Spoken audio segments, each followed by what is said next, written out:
여러분 안녕하세요. 건국전쟁 만든 김동현 감독입니다. 2시에 라이브 시작을 준비하고 뭔가 이렇게 했는데 이게 송출 과정에서 문제가 좀 생겼어요. 그래서 갑자기 막 버퍼링도 심하게 일어나고 또 뭐 갑자기 컴퓨터도 다운되고 뭐 이러는 일이 발생해서 구독자분들 기다려주신 분들 굉장히 많았는데 일단 먼저 정말 죄송하게 생각합니다. 네.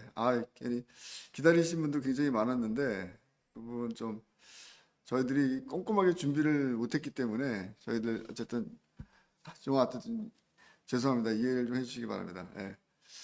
원래 오늘 진행하려고 했던 것이 이제 이 다큐멘터리 영화 감독의 눈에 비친 남로당, 그러니까 건국전쟁 감독의 눈에 비친 남로당이라는 주제로 저희들이 아까 말씀드렸던 내용 조금 반복한다면, 그러니까 건국전쟁 1편을 제작한 다음에 음, 두 번째 편을 뭘 할까 뭐 이런 고민들을 좀 하고 있었어요. 근데 그때 처음에 아이디어는 이제 인간 이승만이라는 주제로 말 그대로 이승만 대통령의 좀 인간적인 삶에 대한 그동안에 많이 얘기하지 못한 부분에 대해서 좀 얘기를 해보자 생각했는데 제가 작년서부터 이제 이 남로당에 관해서 좀 새로운 사실들을 좀 알게 됐습니다. 그러면서 정말 그동안 한국의 해방전후사의 인식에 대해서 잘못 알고 있었던 부분들, 잘 몰랐던 부분들, 이런 것들에 대해서 많이 깨닫게 됐어요. 그래서 이거를 좀 강연으로 좀 하면 좋겠다. 왜냐하면 저 혼자만 알고 있는 것보다는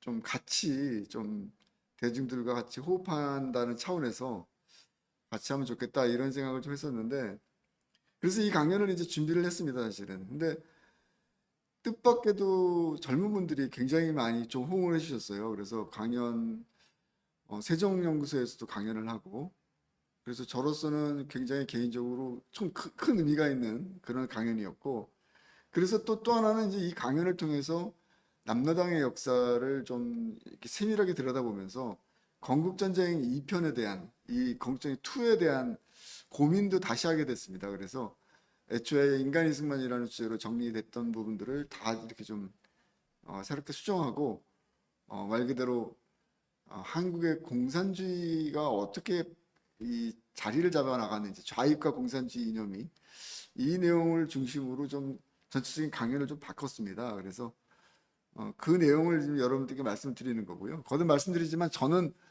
무슨 역사학자나 뭐 정치학자가 아니기 때문에 이 제가 이제 오늘 여러분께 말씀드리는 거는 일종의 이제 다큐멘터리 영화 감독으로서 자료를 발굴하고 영화를 만드는 과정에서 제가 느꼈던 것들 그리고 새롭게 발견한 것들 이런 것들을 중심으로 구성을 했습니다. 그렇기 때문에 뭐 정규 뭐 역사학과 교수나 이런 분들과는 좀 아무래도 제가 무슨 뭐 그분들만큼 권위 있는 사람은 아니고요. 근데 이제 이게 다큐멘터리 영화 감독의 눈에 비친 그 남로당이라는 타이틀을 붙인 이유가 뭐냐면은 이게 뭐 어려운 얘기를 풀면 사실 대중들이 많이 이해하지 못하는 부분들이 생기잖아요. 그래서 저는 최대한 가급적이면 좀 쉽고 여러분들이 편안하게 이해하실 수 있는 방향. 그리고 또 하나는 뭐 재미라는 표현이 적당할지 모르겠지만 가능하면은 좀 흥미롭게 이야기를 좀 진행해 보자. 예, 예. 그렇게 좀 진행을 했습니다. 그래서 준비를 했습니다. 그래서 마이크 소리가 좀 자리가 잘 안 들세요? 예. 그래서 그런 방향으로 좀 준비를 했고요. 그런 여러분들도 좀 그런 거 좀 감안해서 이 강연을 좀 이해해 주셨으면 합니다. 그럼 오늘 강연 시작하도록 하겠습니다. 네. 저는 이 지도가 저에게는 너무나 큰 영향을 미쳤습니다. 지금 이게 1949년 중국 공산당이 말 그대로 이제 설립된 이후부터 1991년 소련 해체 전까지의 공산주의 세력의 분포도인데요. 특히 동아시아에서 한반도에서 봤을 때는 거대한 진짜 붉은 공산주의 세력을 머리 위에 이고 있는 거라 다를 바가 없지 않나. 이게 우리의 현실이구나라는 생각을 하면서 이 지도가 저한테는 많은 영감을 줬어요. 그리고 여기서부터 건국전쟁 1편도 그렇고 건국전쟁 2편도 그렇고 이런 작업들을 좀 지속하게 만든 굉장히 좀 의미 있는 지도였다. 이런 말씀을 좀 드릴 수 있을 것 같습니다. 1920년대 좀 이렇게 우리가 이제 한국의 좌익 공산주의 이념이 언제 생겼냐, 언제부터 본격화됐냐 이걸 좀 조사해 봤더니, 그러니까 소련에서 그러니까 1917년 볼셰비키 혁명이 일어나면서 이제 러시아 혁명이 일어나죠. 그래서 소련 말 그대로 이제 소비에트 연방 공화국이 생기는데 의외로 한국에서 공산주의 발흥이 사실은 좀 지리적으로도 그렇고 지역적으로 그렇고 그렇게 멀지 않게 느껴지는지, 물론 지리상으로는 굉장히 멀지만 이념적인 거리감이 굉장히 가깝게 느꼈던 것 같아요. 당시에 독립운동했던 지식인들이. 그래서 1919년 3.1운동 이후에 상당수의 지식인들이 사회주의 공산주의 이 어떤 이념에 빠지기 시작합니다. 그래서 20년대에 무려 9개의 공산주의 단체가 생겨요. 저는 사실은 이거 보면서 정말 굉장히 놀랐어요. 그러니까 그 당시에 우리가 독립운동했던 사람들이 민족주의 계열이라든가 이런 분들도 많이 있고, 그런데 뭐 오늘날과 같은 이런 뭐 자유민주주의 체제는 그 당시에는 뭐 정립이 안 돼 있을 때니까 또 그런 틈을 좀 비집고 들어갔는지 모르겠지만 굉장히 이 한반도와 그 다음에 상해 그리고 블라디보스톡 같은 곳에서 그 당시에 이제 임시정부, 그러니까 독립을 염원하는 독립운동자들의 이제 단체들이 설립이 되는데 무려 9개나 되는 공산주의 단체들이 만들어지더라고요. 3.1운동 직후에, 1919년 3.1운동 직후에, 그러니까 1920년대 초부터 바로 이 공산주의 운동이 각각 지역이라든가 이념을 표방하면서 이념적인 어떤 차별성을 강화하면서 공산주의 운동이 전개가 됩니다. 박헌영도 마찬가지고요. 그래서 사실 박헌영이 좀 다른 어떤 공산주의 활동가와 좀 다른 점은 코민테른, 그러니까 국제공산당으로부터 상당히 좀 초창기부터 인정을 좀 받았다. 그렇기 때문에 그가 나중에 45년 해방된 이후에 좀 본격적으로 공산주의 운동을 좀 몰입할 수 있고 지배력을 확장시킬 수 있었던 것이 아닌가, 이런 생각이 들고요. 그리고 우리가 뭐 역사책에서 자주 봤던 이 프롤레타리아 예술동맹 카프라 그러죠. 이 단체들도 이때 생겨났습니다. 굉장히 전통이 깊은 거라고 생각합니다. 또 하나 제가 놀라웠던 거는 뭐냐면은 1945년 8월 15일 해방이 된 날이요. 조선의 공산주의자들이 이 재건 공산주의 운동을 벌입니다. 그래서 말 그대로 조선공산당 재건 운동이 펼쳐지는 날짜가 1945년 8월 15일이에요.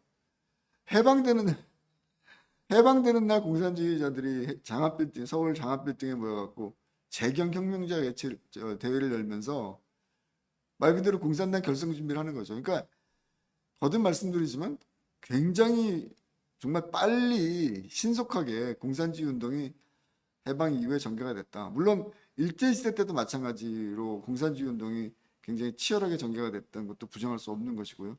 가장 대표적으로 박헌영 같은 사람은 뭐 그 일본은 경찰에 구속이 되고 감옥에서 이 뭔가 자기 자신을 좀 이렇게 공산주의 운동을 계속 하기 위해서 그런 여러 가지 수술을 부리는데, 그 유명한 사건 있지 않습니까? 자기의 인분을 먹었던 사건.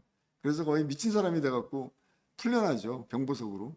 정신병자라고 취급을 받았기 때문에.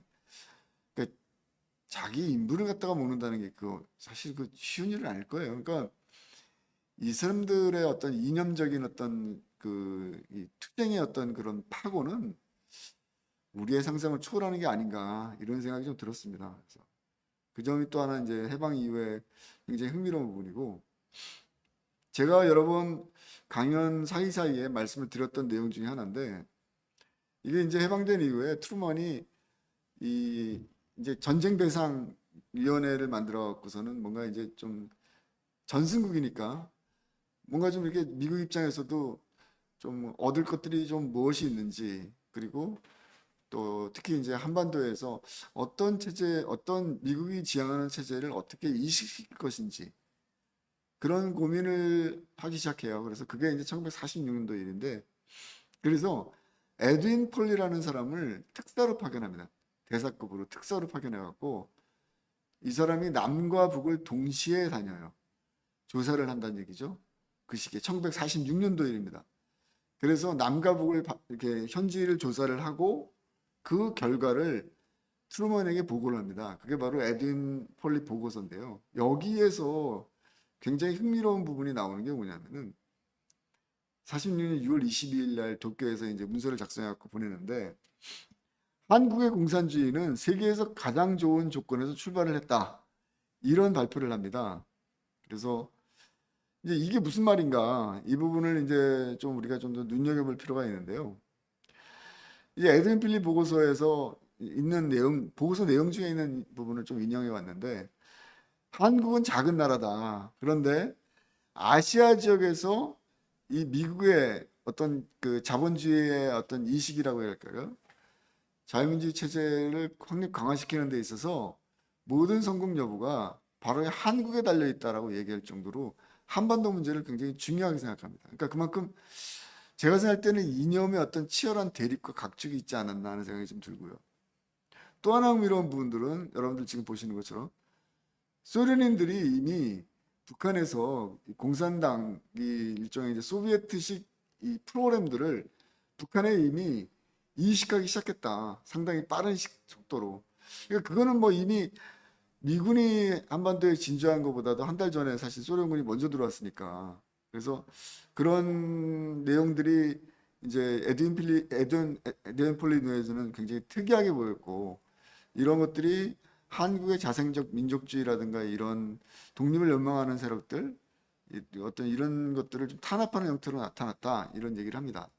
근데 이제 재미난 게 뭐냐면은 여기 이제 또 하나 마지막으로 그러면서 이제 결론 중에 하나인데 이 직접 자신이 1946년도에 북한에 가서 보고 느낀 거를 그대로 트루먼에게 보고를 하는데요.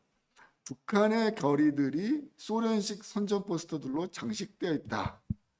그리고 이들 대부분의 선전 포스터들이 소련 정부를 광고하는 것이며 여기에는 스탈린 및 레닌의 대형 초상화도 포함되어 있다.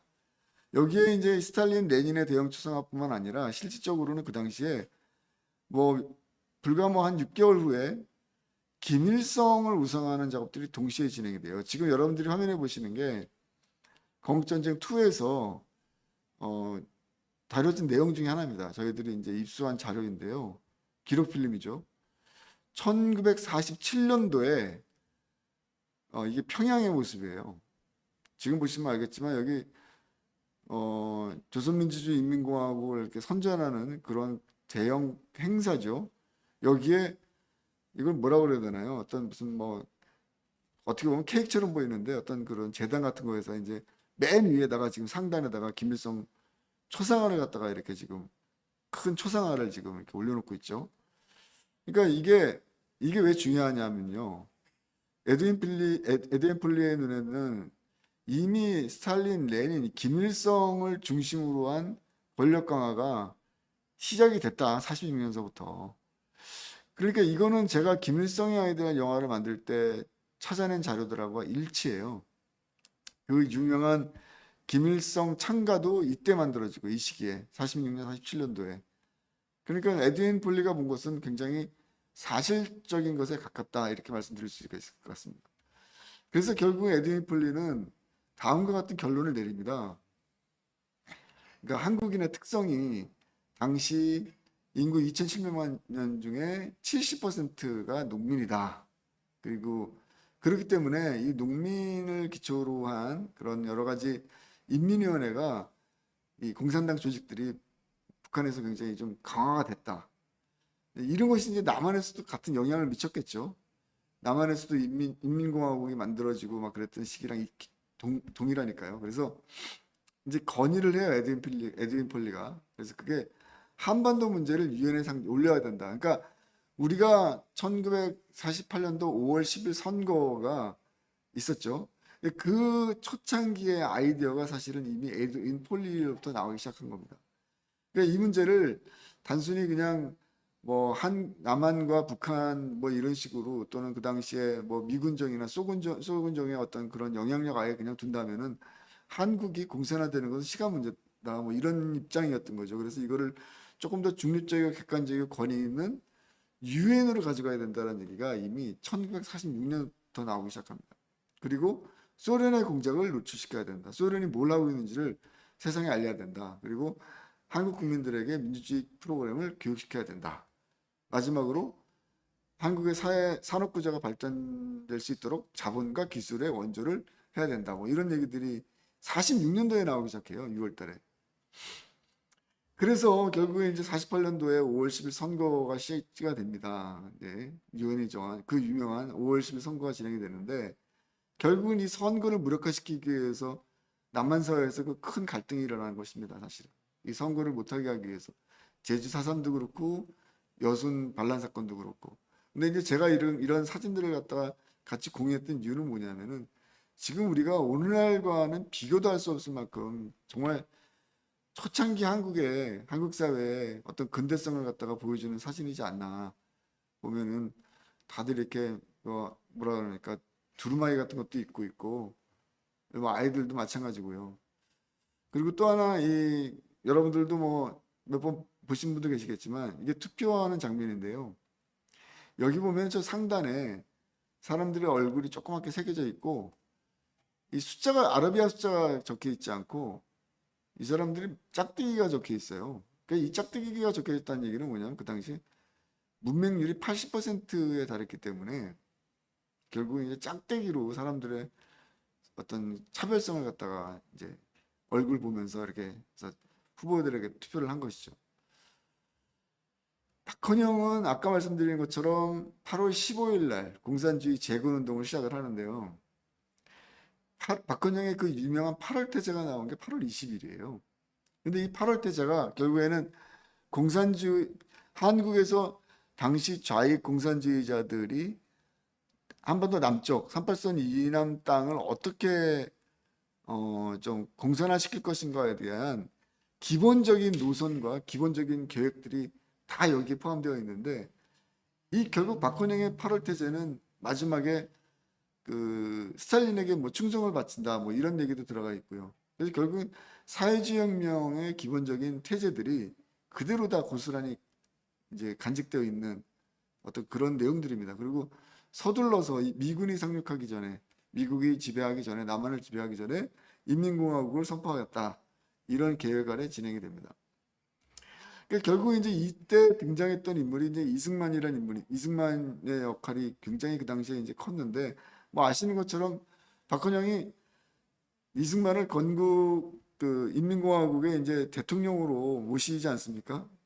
근데 이제 그런 것들로 봐서는 사실은 박헌영 입장에서는 초창기에는 이승만을 좀 호락호락한 인물로 생각을 했겠죠. 왜냐하면 뭐 일제에서부터 독립운동, 저 뭐야 그 공산주의 운동을 했기 때문에 이러한 좀 나이 든 독립운동가들은 자기가 그냥 쉽게 좀 이렇게 요리할 수 있을 것이다. 뭐 이런 생각을 했던 것이 아닌가 하는 생각이 듭니다. 근데 이런 부분들을 이제 이승만은 독립적성중앙협의회라는 조직을 만들면서 이제 어떻게 한다면 박헌영의 기도를 무력화시켜 나가죠. 그래서 이승만이 굉장히 좀 지혜로웠다라고 말씀드릴 수 있는 게 처음부터 이렇게 강경하게 서로 대립각을 세우는 것이 아니라 일단 나라가 독립을 했으니까 좌우가 중요한 게 아니다. 그래서 좌우가 힘을 모아서 좀 건국에 좀 노력을 하자. 그러니까 결국은 자익 입장에 공산주의 입장에서도 뭐 명분이 안 서는 거죠. 근데 이런 것이 일종의 이제 바둑으로 치면은 굉장히 나중에 중요한 포석이 되죠. 나중을 위해서는. 그래서 박헌영을 중심으로 해서 인민공화국을 만들겠다는 그 일종의 이제 사회주의적인 어떤 체제를 만들겠다라는 그런 기도들이 결국에는 이제 하나씩 하나씩 다 무력화되는 과정에 처하게 됩니다. 그래서 박헌영이 이승만을 지칭해서 늙은 여우라고 칭했다고 합니다. 그러니까 그만큼 어떻게 보면 자기가 당했다라고 생각을 한 거죠. 그 흐름 속에서. 그리고 또 너무 얕잡아봤다 이런 스스로의 자책감도 갖고. 그래서 이때부터 이제 본격적으로 어떻게 보면은 한반도 남쪽에서 이승만 대 박헌영의 싸움이 시작되는 것이 아닌가. 저는 그렇게 봅니다. 그리고 한반도 전체를 놓고 보면은 물론 소련 군정의 굉장히 뭐 강력한 지지와 어떤 서포팅이 있었지만 38선을 기점으로 해서 북쪽의 김일성과 38선 이남의 이승만의 대결. 그러니까 당시 이승만 입장에서는 두 명의 큰 적과 싸운 것이 아닌가. 전체 한반도를 놓고 봤을 때는 김일성과의 싸움, 남한 사회만을 놓고 봤을 때는 박헌영과의 싸움. 그런 싸움들이 진행된 것이 아닌가 하는 생각이 들고 제가 이제 그동안에 이제 이승만 대통령을 비난하는 사람들 중에 이승만이 뭐 친일파 척결을 안 했다. 그리고 뭐 독립운동가를 탄압했다. 뭐 이런 얘기를 하면서 이제 이런 얘기를 하는 분들이 굉장히 많죠. 근데 이미 여러 번 공신력 1편 때도 말씀드렸고 또 이번에도 특강이라든가 뭐 라이브 방송 통해서 말씀 많이 드렸지만 친일파 청산을 진짜 안 한 건 북한이에요. 그건 뭐 객관적 사실이기 때문에 부정할 수가 없는 것이고요. 근데 어쨌든 이제 노덕술이라는 인물 이렇게 등장하면서 이런 친일 악질 경찰을 갖다가 이제 이승만이 비호했다 이제 그런 얘기를 합니다. 사실. 그러니까 이승만을 비난하기 위한 근거로 친일파 청산도 안 하고 완전히 친일파다 이런 얘기하면서 이런 얘기들 하는데요. 여기서 우리가 좀 눈여겨볼 분이 몇 가지가 있어요. 이게 지금 뭐 좌파 단체들에서 만들어 놓은 자료인데요. 제가 보다가 굉장히 흥미로운 부분이 있어서 하나 캡처를 했어요. 그게 뭐냐면 노덕술이라는 인물이 그러니까 기본적으로 좌파들은 이 노덕술이라는 인물을 악질 친일 경찰, 독립운동가들을 탄압하고 고문한 경찰 이렇게 얘기를 합니다. 그런데 이 사람 제가 그동안 몰랐던 내용 중에 하나가 뭐냐면 이 노덕술이라는 당시 경찰이 1950년 화랑무공원장을 타고 51년에도 화랑무공원장을 타고 53년에 충무무공원장을 탔어요. 이게 지금 좌파들이 자신들의 이 노덕술의 친일 행적들, 독립운동가를 고문했다라고 하는 그 얘기를 하면서 나온 자료인데 이게 사실이더라고요. 근데 저는 이게 굉장히 좀 놀라웠어요. 그동안 우리가 악질 고문 경찰이라고 얘기하는 노덕술이라는 사람이 1950년서부터 53년까지 이거 6.25 한국전쟁이 진행되던 시기 아닙니까? 정말 대한민국이 자리를 잡지 못했던 굉장히 혼란스럽고 또 좌우익 또 자유민주주의와 공산주의가 말 그대로 치열하게 전쟁까지 불사했던 그런 시기였는데 이때 이 사람은 대한민국 정부로부터 훈장을 받은 거예요. 한 번도 아니고 세 번씩이나. 굉장히 흥미로웠습니다. 도대체 이게 뭐지? 왜 이 사람은 악질 친일 경찰이고 민족의 적인데 좌익들에 의하면 어떻게 대한민국 정부로부터 훈장을 받을 수 있을까? 아? 그래서 좀 찾아봤어요. 찾아봤는데 이게 결국에는 우리가 역사를 어떤 관점으로 보느냐에 따라서 굉장히 해석이 달라지는 것과 좀 유사한 내용인데요. 그리고 객관적 사실에 대한 부분으로 다시 돌아갈 수밖에 없다라는 부분을 좀 강조하고 싶은데요. 노덕술이라는 인물이 일제시대부터 경찰을 한 것도 맞고요. 그리고 일시적으로 해방된 이후에 좀 어떻게 보면은 잠적을 했다가 다시 이제 당시 이제 이승만에 의해서 기용이 되는 것도 사실인데 무엇이 됐든지 간에 이 사람이 당시 이 좌우익이 치열하게 갈등하고 특히나 우익이 굉장히 열세였던 좌익과 공산주의자들이 기승을 부렸던 그런 운동들이 기승을 부리고 뭐 수적으로든 조직적으로든 우위에 있었던 그 시기에 이 사람이 중점적으로 했던 일이 공산주의자 건 거예요. 결국에는. 그러니까 오늘날로 치면은 공안 전문가, 공안 전문가. 근데 늘 그렇지만 이 공산주의자들을 검거하는 게 사실은 쉽지가 않습니다.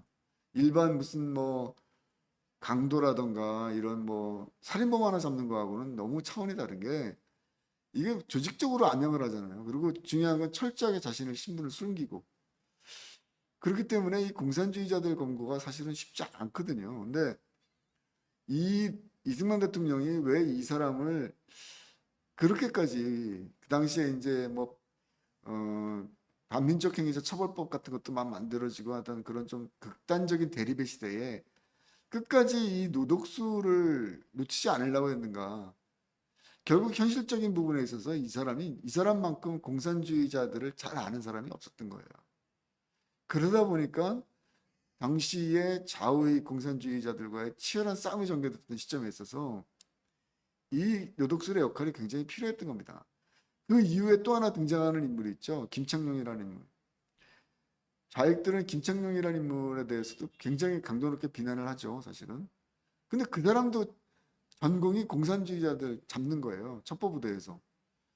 그러니까 우리가 이제 잠깐 여기서 한번 좀 숨을 돌리면서 이 당시에 무슨 일이 있었는지를 한번 그 당시로 돌아가서 얘기를 생각해 본다 그랬을 때,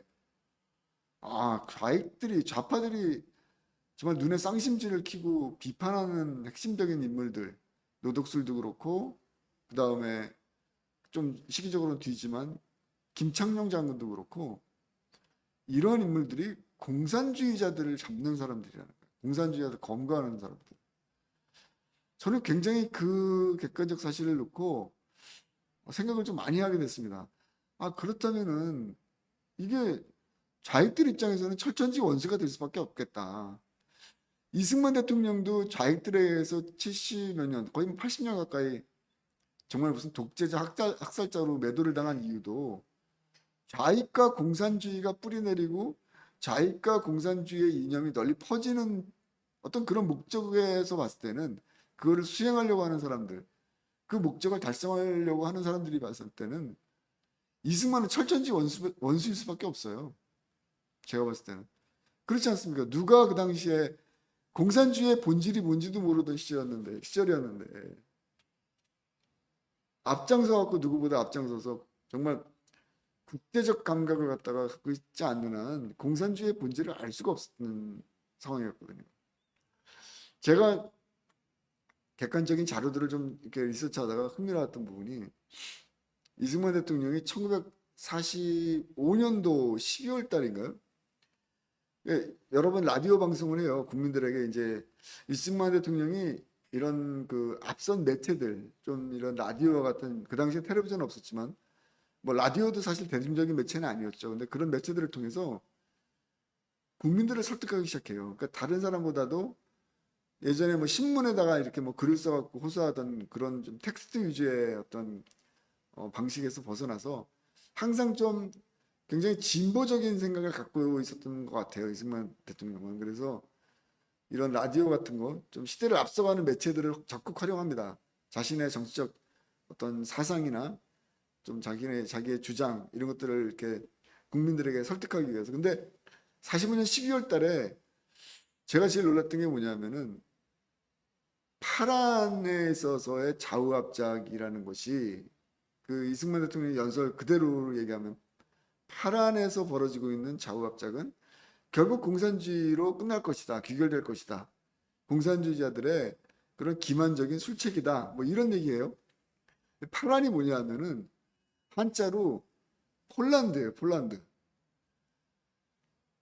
제가 좀 놀랐던 게 45년도에 당시의 미 행정부에서도 몰랐던 얘기예요. 이런 얘기들. 그렇지 않습니까? 그런데 어떻게 이승만은 국제적인 어떤 흐름 속에서 공산주의가 좌우합작이라는 어떤 외피를 두르고 자신들의 정치적 목적을 달성하려고 하는지, 이걸 어떻게 알았을까? 되게 신기해요, 저 진짜로. 그러니까 그만큼 예외적 인물이었던 거예요, 어떻게 보면. 그래서 이승만의 존재가 오늘날의 자유민주주의에서 혜택을 누리고 있는 대한민국 국민들 입장에서는 정말 혜택이었다. 왜냐하면 일반성에 놓고 봤을 때는 너무나 예외적인 존재였기 때문에, 그거는 뭐 한국뿐만 아니라 미국에서도 마찬가지였으니까. 그 자펜 인사이드 아웃이라는 책, 한국어로는 일본 내막계라는 책으로 번역이 됐는데 잘 아시지 않습니까? 그거 태평양 전쟁, 다시 말해서 진주만의 일본군이 진주만을 기습 공격하는 것, 그래서 전쟁이 일어날 것이라는 것, 이거 일어나기 전에 예견한 책이에요. 그러니까 결국 그 이전까지만 하더라도 이승만을 무슨 전쟁광, 무슨 뭐 전쟁에 미친 사람, 자기 독립을 위해서 뭐 그런 뭐 독립에 미친 사람, 뭐 이런 개념으로 이제 뭐 어떻게 한다면 악의적으로 비난받았는데, 미국에서는 결국은 진주만 그 기습이 이루어지면서 미국 사람들조차도 이승만이라는 존재를 다시 보게 된 거 아닙니까? 그래서 뭐 일화에 의하면은 그 자펜 인사이드 아웃이 정말 베스트셀러가 됐나 봐요. 그럴 수밖에 없죠. 누구도 일본의 본질에 대해서 그 당시 일본에 대해서 굉장히 우호적으로 생각했거든요. 뭐 사실 지금도 그렇지만 미국은. 그런데 그 일본의 본질, 일본의 침략성과 제국주의의 어떤 본성들 이런 것들을 일본 사회의 철학과 문화, 사람들의 생활 습성 이걸 통해서 아주 냉철하게 분석해낸 책이지 않습니까? 전쟁을 예견하고. 그게 미국 사람 입장에서는 깜짝 놀랄 수밖에 없죠. 어떻게 이런 사람이 있나. 그러니까 지금 두 가지 다 말씀드리는 것처럼 태평양 전쟁의 발발에 대해서도 이미 오래전서부터 고민을 하고 일본의 침략적 본성을 갖다가 비판적으로 다갔던 그런 모습들. 그리고 동유럽에서 진행됐던 좌우합작의 모습들. 공산주의의 좌우합작이 결국에는 이런 좀 외피를 두르고 어떤 뭐 좌우가 합작을 해갖고 서로 힘을 모아갖고 평화적으로 정권을 만들 거라고 그런 기만적인 속성이 결국에는 공산주의 독재로 갈 것이다. 이것을 예견한 거예요. 1945년도에. 굉장히 놀라운 거죠. 어떻게 생각하면은. 그러니까 그런 측면에서 봤을 때 이승만의 선택, 다시 말해서 당시에 이런 공안 전문가들을 선택한 것은 공산주의가 뭔지도 모르는 상황 속에서 공산주의자들과 좌익 공산주의자들과의 싸움을 피할 수 없었던 그런 상황에서 자기의 든든한 아군이 필요했던 거죠. 그런 맥락으로 이거를 봐야지 뭐 독립운동가를 고문하고 학살하고 그런 식으로 보면은 좀 곤란하지 않나. 그러니까 우리가 이 독립운동과 공산주의 운동을 혼란스럽게 생각하는 데서 저는 문제가 생긴다고 봐요. 오늘 제 강연의 가장 중요한 포인트 중에 하나인데요. 그러니까 모든 게 그러니까 독립운동을 하면 공산주의 운동을 하던 공산주의 이념을 갖고 신봉을 하던 다 용서가 되는 어떤 그런 어떤 좀 아니란 생각들 그게 완전히 구분돼야 되는 부분에도 불구하고 그러니까 몇 년 전에 문재인 정부 때 김원봉을 그렇게 기리려고 그렇게 애를 쓰지 않았습니까? 그리고 실제로 당시 문재인 정부 때 거의 92억인가 정도 되는 막대한 자금을 들여갖고 김원봉의 고향인 밀양에 김원봉 기념관까지 만들었어요. 근데 여러분 김원봉은 어떤 인물이에요? 독립운동한 것도 맞지만 그 사람 북한에 가서 결국에는 조선민주주의인민공화국 김일성에게 충성을 했고 북한의 건국에 혁혁한 좀 말 그대로 북한식으로 얘기하면 기여를 한 사람이에요. 그리고 한국전쟁 때도 국군과 싸웠던 사람이고 총뿌리를 남쪽으로 돌렸던 사람이에요. 이런 사람을 어떻게 우리가 독립운동을 했다 하더라도 1920년대, 30년대 우리가 함께 할 수 있습니까? 여러분들 함께 할 수 있나요? 저는 곤란하다고 생각해요. 정말 우리가 기리고 보존해야 될 가치가 따로 있지. 지금 우리가 갈등을 겪고 있는 이 자유민주주의 체제와 공산주의의 이 대립 속에서는 더더욱 더 저는 그런 부분들은 용납할 수가 없는 것 아니냐 이런 생각이 들고요. 노덕술이라는 인물, 그다음에 여기에는 다루지 않았지만 나중에 김창룡이라는 인물에 대해서도 여러분들이 좀 관심을 갖고 지켜봐 주셨으면 좋겠습니다. 핵심은 결국에는 이승만 대통령의 입장에서는 공산주의와의 싸움을 준비할 수 있는 공산주의와의 이 갈등 속에서 그들을 극복하고 자유민주주의 체제를 확립시키는데 그들의 역할이 굉장히 중요했다 이렇게 봅니다. 박헌영이 그 당시에 이제 공산주의 운동에 대해서 증언한 내용 중에 흥미로운 부분이 하나 있어요. 그게 뭐냐면 국내에서 징역살이란 독립운동가의 80%가 공산주의자고 감옥에서 옥사한 독립운동가의 90%가 공산주의자들이다.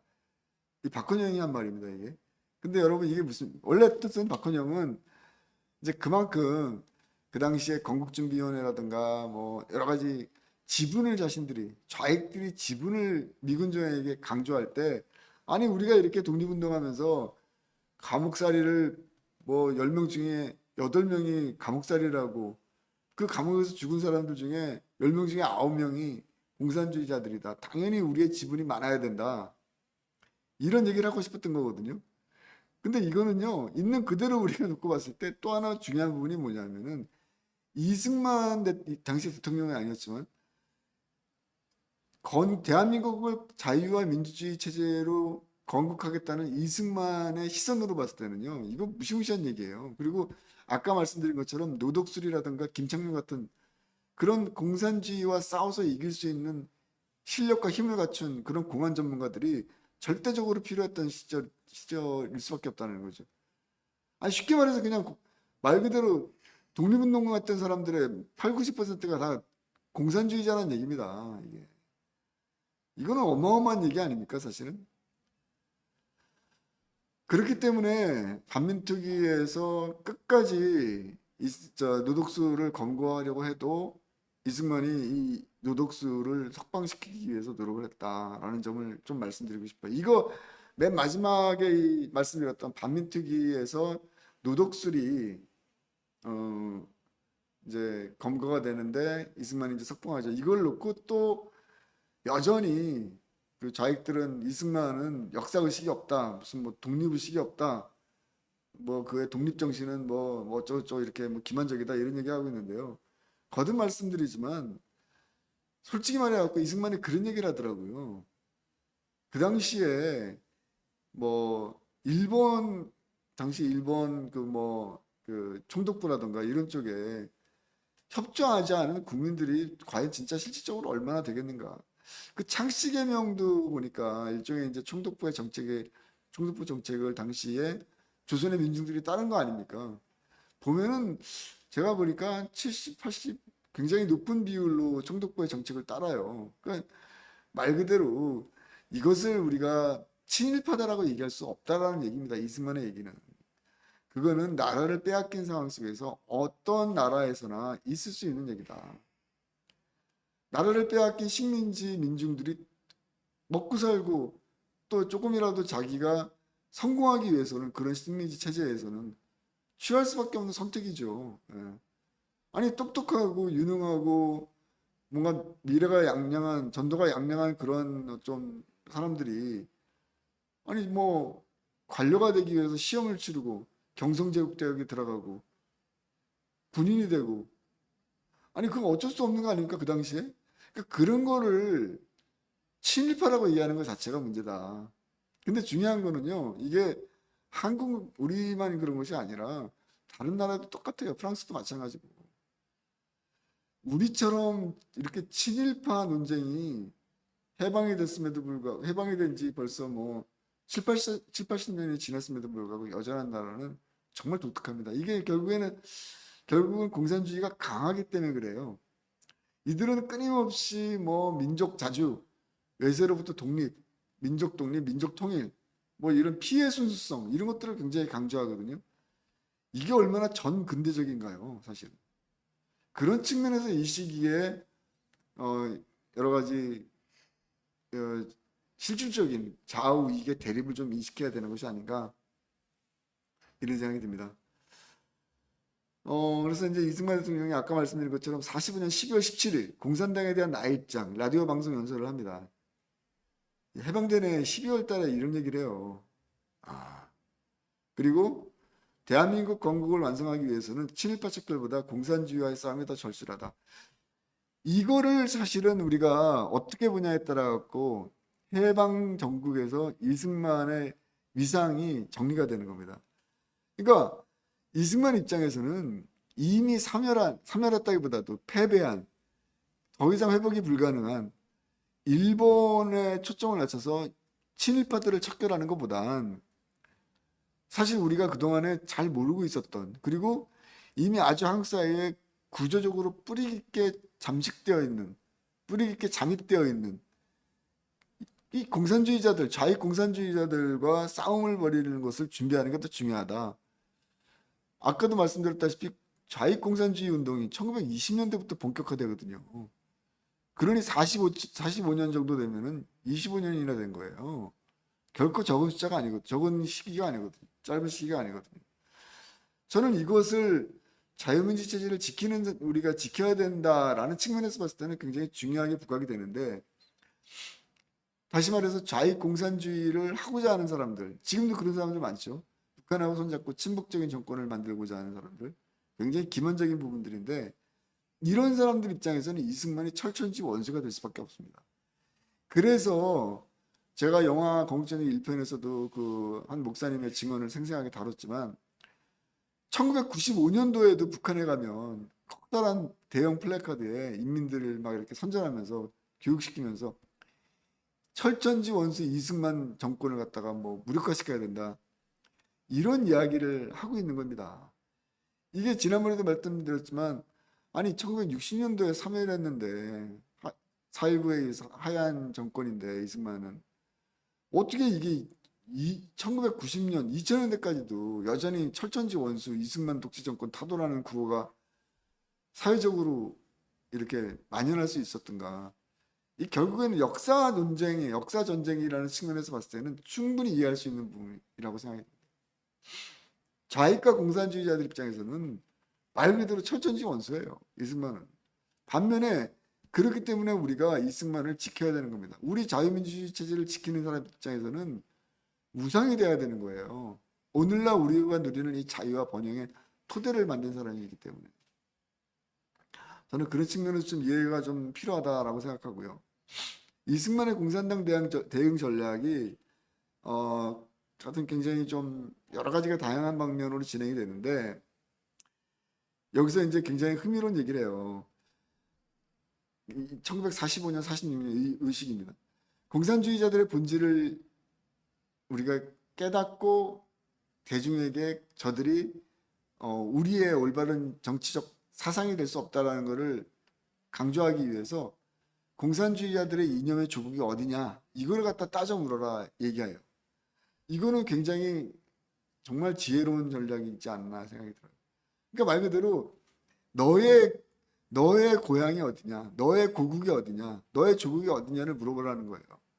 그러면 대다수의 당시의 좌익 공산주의자들은요, 대한민국을 얘기하는 게 아니라 소련을 얘기합니다. 네. 그 부분을 아주 명확하게 간파한 거예요. 그 사실은 그거만큼 대중에게 공산주의의 본질을 쉽게 이해시킬 수 있는 부분도 없다고 생각해요. 근데 이 부분이 저는 지금 2025년에도 여전히 중요하게 작용하고 있다라고 보는데 지금 우리가 중국 문제 때문에 중국 공산당 이야기 나오면은 뭐 아직까지도 앞으로의 경제적 이익을 위해서 뭐 안보는 미국과 손을 잡고 경제적인 부분은 중국한테 의존해야 되는 거 아니냐, 중국과 친하게 지내야 되는 거 아니냐 이렇게 얘기하는 사람이 있어요. 안미경중이라고 뭐 이렇게 얘기하나요? 안보는 미국, 경제는 중국. 앞으로 아마 이런 시대는 없을 겁니다. 제가 생각할 때. 이게 미국과 중국이 패권 전쟁을 계속 가속화시키고 이게 아주 대립의 각도가 커지는 입장에서는 대한민국은 선택할 수밖에 없어요. 저는 그건 확신합니다. 그런 측면에서 봤을 때 중국 공산주의를 우리가 정말 따라 배울 만한 나라인가? 저는 정말 근본적인 거 묻지 않을 수가 없어요. 아니, 이 좌파들은 걸핏하면 자기 자식들을 그렇게 반대하고 있는, 자신들이 그렇게 증오하고 있는 미국에다가 왜 아이들을, 자기 자식들을 유학을 보내나요? 중국으로 보내셔야죠. 그게 자기 사상과 자기 행동이 일치되는 거 아닙니까? 사상이라는 게 뭐예요? 자기 신념이라는 게. 이론이라는 것은 사실 감정이라는 것이 대입되지 않는 거지 않습니까? 그렇기 때문에 논리로만 정리가 되는 것들인데 어떤 사상이라는 표현을 쓰는 순간은 뭐냐면 자기가 그 이론, 깨달은 것, 올바르다고 깨달은 걸 토대로 해서 결국에는 실천을 하는 거잖아요. 그게 어떻게인지 보면은 단순한 이론가들과 좀 달라지는 부분이 아닌가 싶은데 정치 활동을 하는 사람들은 사실은 신념 하나로 먹고 사는 사람이고 자신의 이념 가지고 먹고 사는 사람들인데 이념과 자기 이론과 또 자기의 행동이 불일치되는 것을 그게 바람직한가요?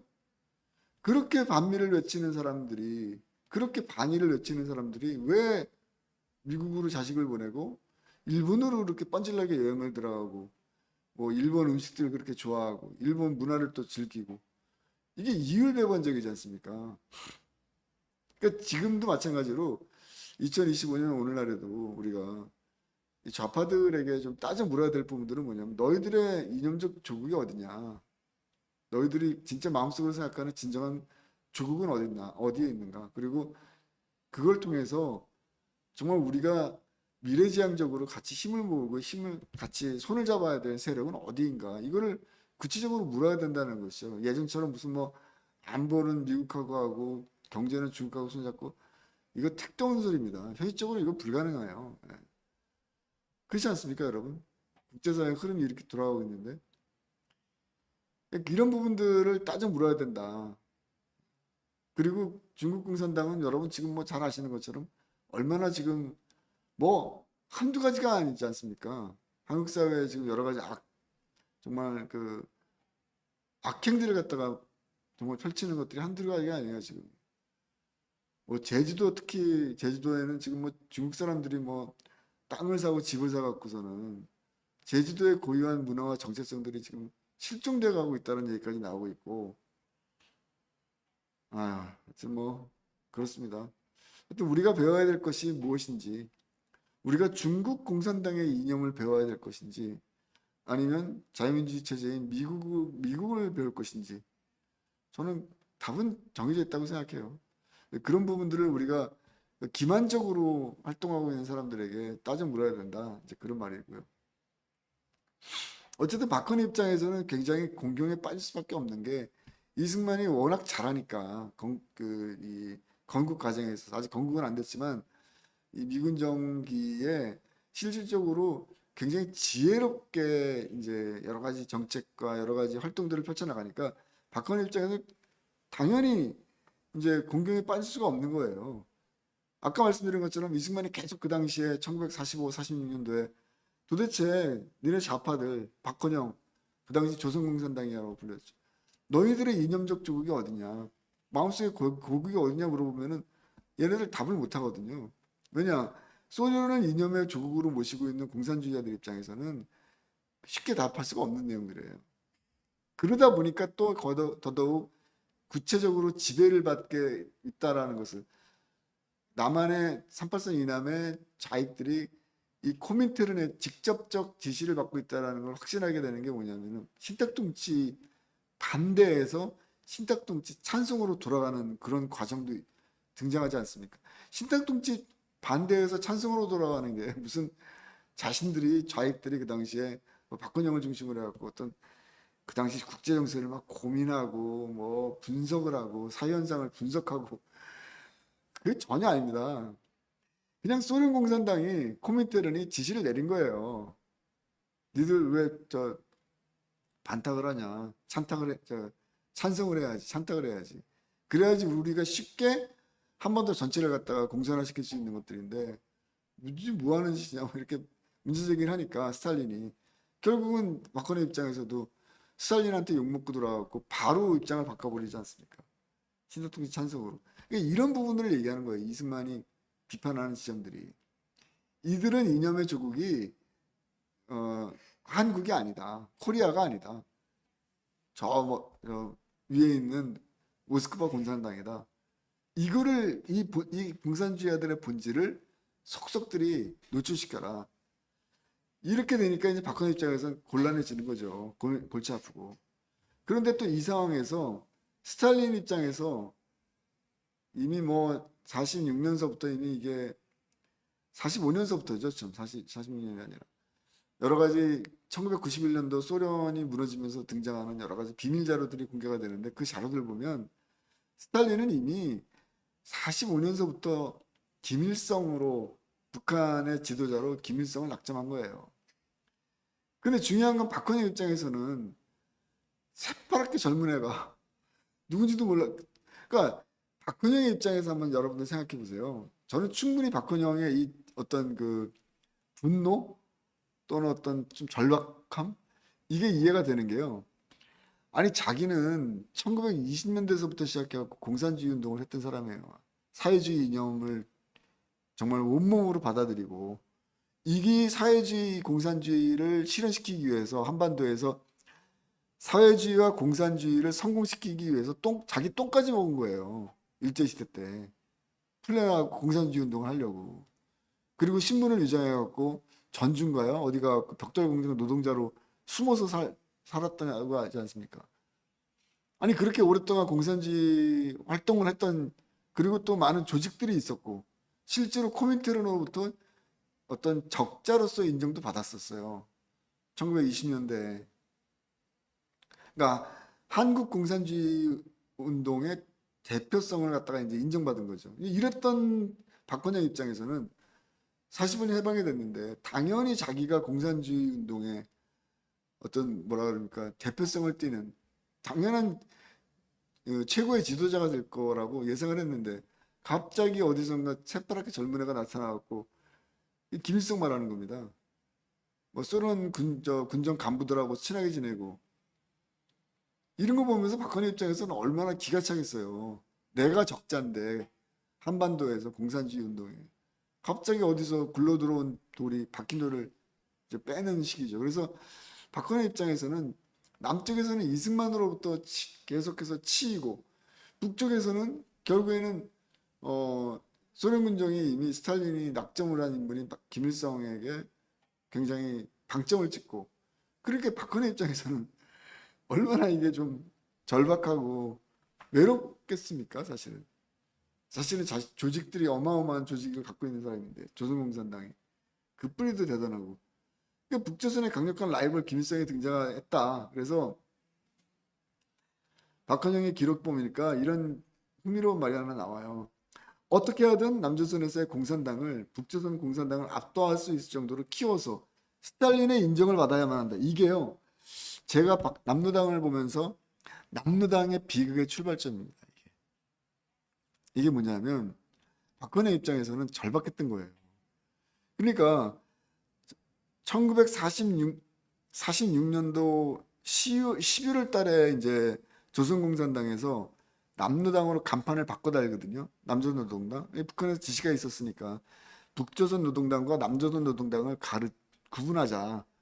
이 결국 이런 모든 흐름들이 결국은 코민테른 당시 국제공산당의 일국 일당주의의 어떻게 말한다면은 주도권을 김일성이 가져가려고 하는 것을 이제 박헌희 입장에서 눈치를 왜 못 챘겠습니까? 그러니까 결국은 박헌희 입장에서는 뭔가 인정을 받아야 되는 거예요. 코민테른으로부터, 스탈린으로부터.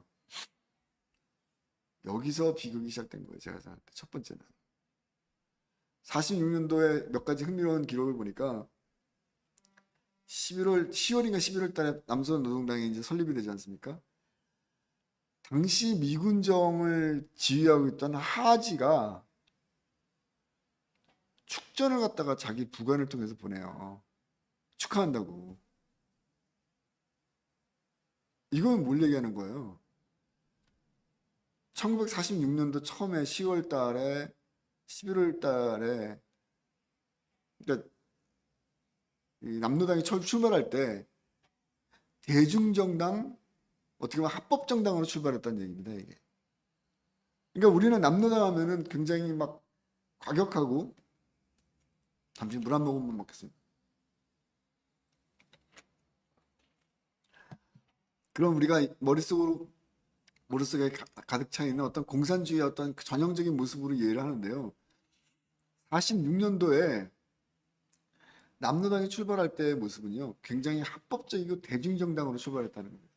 그렇기 때문에 미군정이 축전을 보내는 거예요. 하지가 박근혜한테.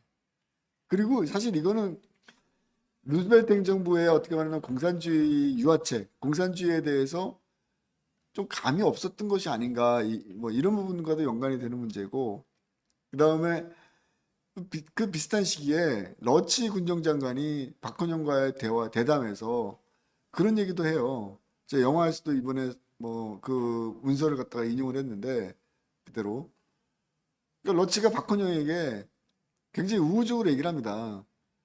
그래서 너무 이렇게 그러니까 좀 쉽게 말하자면 너무 말썽 부리지 말고 좀 잘해봐라. 좌우가 서로 이렇게 힘을 모아갖고 잘해봐라. 그러니까 미군정 입장에서는 진짜 한국에 대해서 별로 관심 없었던 것 같아요. 제가 생각할 때는. 뭐가 어떻게 되든지 간에. 그냥 적당히 그냥 나라 하나 만들어갖고 그냥 미국식 제도를 갖다가 이식시키면 되지 않나. 그 정도는 할 수 있을 거라고 낙관한 것이 아닌가. 뭐 어떤 투철한 어떤 공산주의에 반대하는 어떤 공산주의의 위협을 감지하는 그런 부분들이 잘 드러나지가 않아요. 그 당시에 45년, 46년 이런 객관적 자료들을 보면은 미군정이 깨닫기 시작한 게 48년 제주 4.3 여순 폭동을 보고서 깨닫기 시작해요. 그러니까 그러니까 45, 46, 47까지는 특별히 뭐가 없는 거예요. 미군정 입장에서, 미군들 입장에서도. 그러니까 군정장관 러치가 그런 그 유명한 말 아닙니까? 박헌영한테. 야, 내가 그 저기 어딥니까? 체코를 봤더니 거기는 공산주의도 아니고 그냥 뭐 자유민주주의도 아니고 그냥 절충된 사회 체제를 만들고 있는데 지금 자기가 봤을 때는 그 굉장히 잘 만들고 있는 것 같다. 좌익적인 색채와 좌익적 정치적 이념과 우익적 정치적 이념을 적절하게 절묘하게 잘 섞어서 일종의 이제 체코식의 아주 독특한 그 사회 체제를 해방 이후에 지금 만들고 있다. 너무 잘하고 있다. 체코가. 그러니까 너도 박건영 너도 체코를 좀 본받아 갖고 자꾸 그렇게 갈등 일으키고 싸우려고 그러지 말고 대립하려고 그러지 말고 좌익과 우익이 힘을 모아서 사회 체제를 만들어 봐라. 뭐 이런 얘기까지 하거든요. 그 나중에 체코 다 공산화되는데 얼마나 어리석다는 얘기입니까? 그러니까 한치 앞을 못 보는 거죠, 사실. 그러니까 그만큼 개념이 없었던 것들인데 어쨌든 박근혜 입장에서 이 당시의 시대적 흐름을 본다면 굉장히 절박한 상황이 된 겁니다. 이 양쪽에서 남쪽에서는 이승만이 치고 올라오죠. 북한에서는 38선 이북에서는 김일성이라는 존재가 낙점을 받은 것처럼 되니까 또 그 북조선 노동당과 남조선 노동당이 막 갈라지면서 코민테르로부터 실질적으로 자기가 그동안 받았던 인정, 지도력, 국제공산당의 그 일구일당주의 이런 것에 이런 원칙에 비춰봤을 때는 자기가 당연히 역사의 주인공이 돼야 되는데 김일성이 되고 있다는 절박감 이런 것들이 있었고 결국 이게 이제 나중에 터지죠. 결국엔 46년도 3월 1일 날 기념집회고 사진 제가 리서치하면서 재미난 건데요. 이게 보니까 당시에 좌익이 10만 명이 모였어요. 이게 아마 어 저기 남산인가? 예. 그런데 우익은 3만 명이 모였어요. 3.1운동 기념집회 하는데.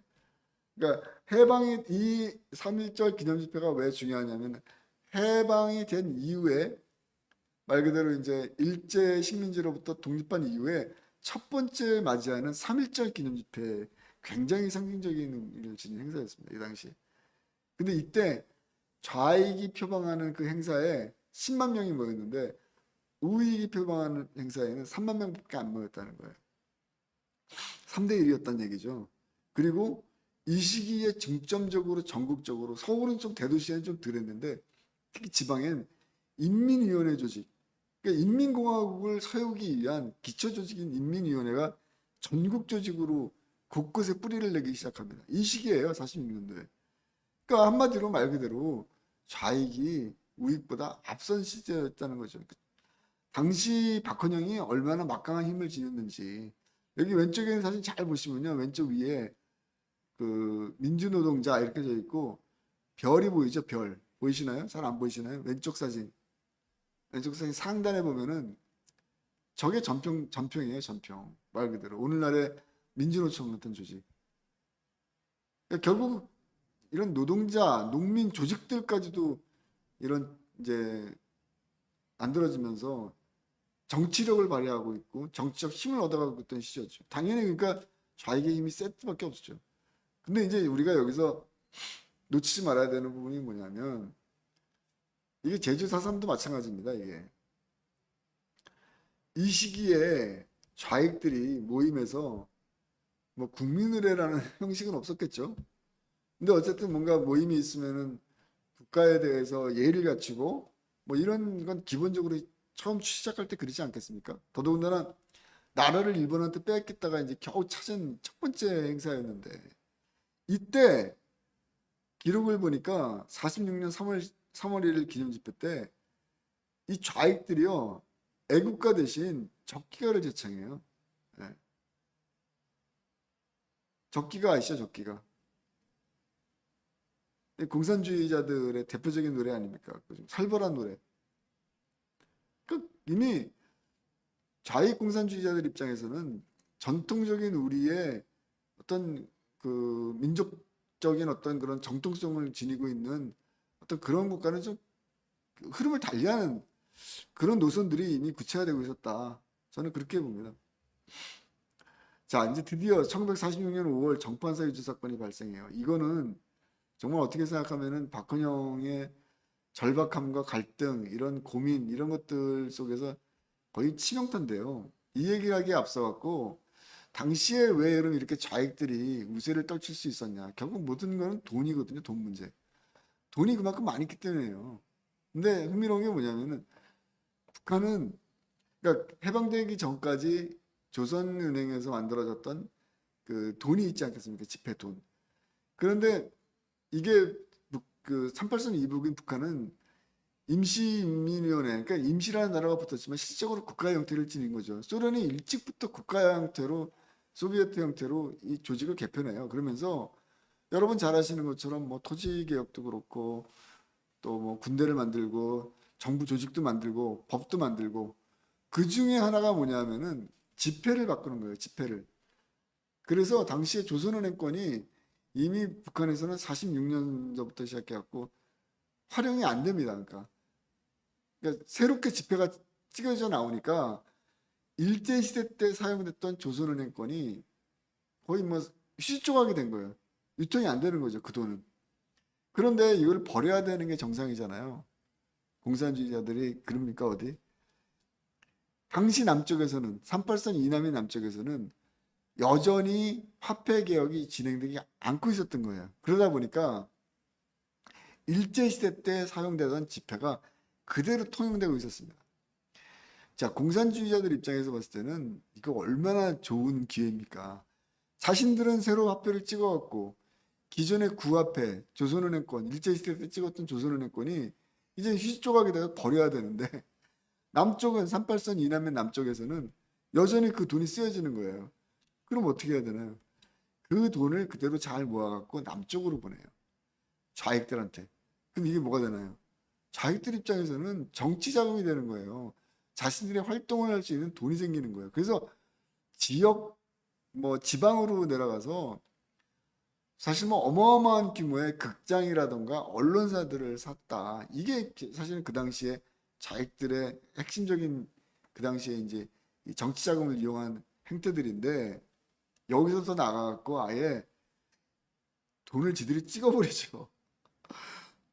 참 이거, 그러니까 이 사람들은 제가 생각할 때는 뭐 자신들의 목적을 위해서 수단과 방법을 가리지 않는 거예요. 그래서 어쨌든, 근데 또 하나 중요한 게 뭐냐면은 이런 위조 지폐를 광범위하게 확산시키면 결국 경제가 교란되잖아요. 경제가 혼란스럽게 되잖아요. 우리가 정치 혼란도 중요하지만 경제가 혼란스러운 거, 돈이 위조 지폐가 다량으로 뿌려지면서 경제가 혼란스러운 것만큼 위험스러운 건 없거든요. 한 사회에 있어서. 그걸 노리는 겁니다. 그러니까 쉽게 말해서 좌익과 공산주의자들은 그 사회를 어떻게 하든지 간에 혼란스럽게 만들어야 된다라는 목적을 지니고 있다고 저는 생각해요. 그게 지금도 마찬가지로 등장하죠. 세월호 사건 나면은 그 사건을 가지고 얼마나 많은 사람들이 데모를 해왔습니까? 결국에는 박근혜 정권이 무너지지 않았습니까? 광우병 때 어땠습니까? 신생 이명박 정부 들어선 지 2달인가 3달 만에 미국산 소고기 뭐라 그러면서 뭐 나중에는 전혀 문제도 없는데, 지금 잘 먹고 미국 소고기 잘 먹고 있는 사람들이 그때는 왜 이렇게 무슨 구멍송 탁탁이니 뭐니 하면서 선전선동하면서 청산가리를 먹는 게 낫겠다고 이렇게 거짓말하면서 결국 사회 혼란을 일으켜서 자신들의 정치적 이념을, 정치적 이득을 보려고 하는 게 이들의 특징의 방식이에요. 그거는 예나 지금이나 조금도 다를 게 없습니다. 근데 여기에 우리가 이걸 본질을 이해하지 못하고 그냥 부안해동하고 있는 거죠. 어떻게 생각합니까? 그리고 또 하나 문제는 뭐냐면은, 제가 왜 거국전쟁이라는 영화를 중요하게 생각하느냐, 이렇게 공산주의에 대한 좌익의 이념에 대해서 예방주사를 좀 맞잖아요. 그러면 저들이 뿌리는 전단이라든가 구호라든가 외치는 구호라든가 시위라든가 이런 것들을 스스로 우리가 극복할 수 있는 면역 체계가 생겨요. 건국전쟁은 다시 말해서 좌익 공산주의자들이 뿌리는 바이러스를 이길 수 있는 면역 바이러스입니다. 면역 체계, 예방주사예요.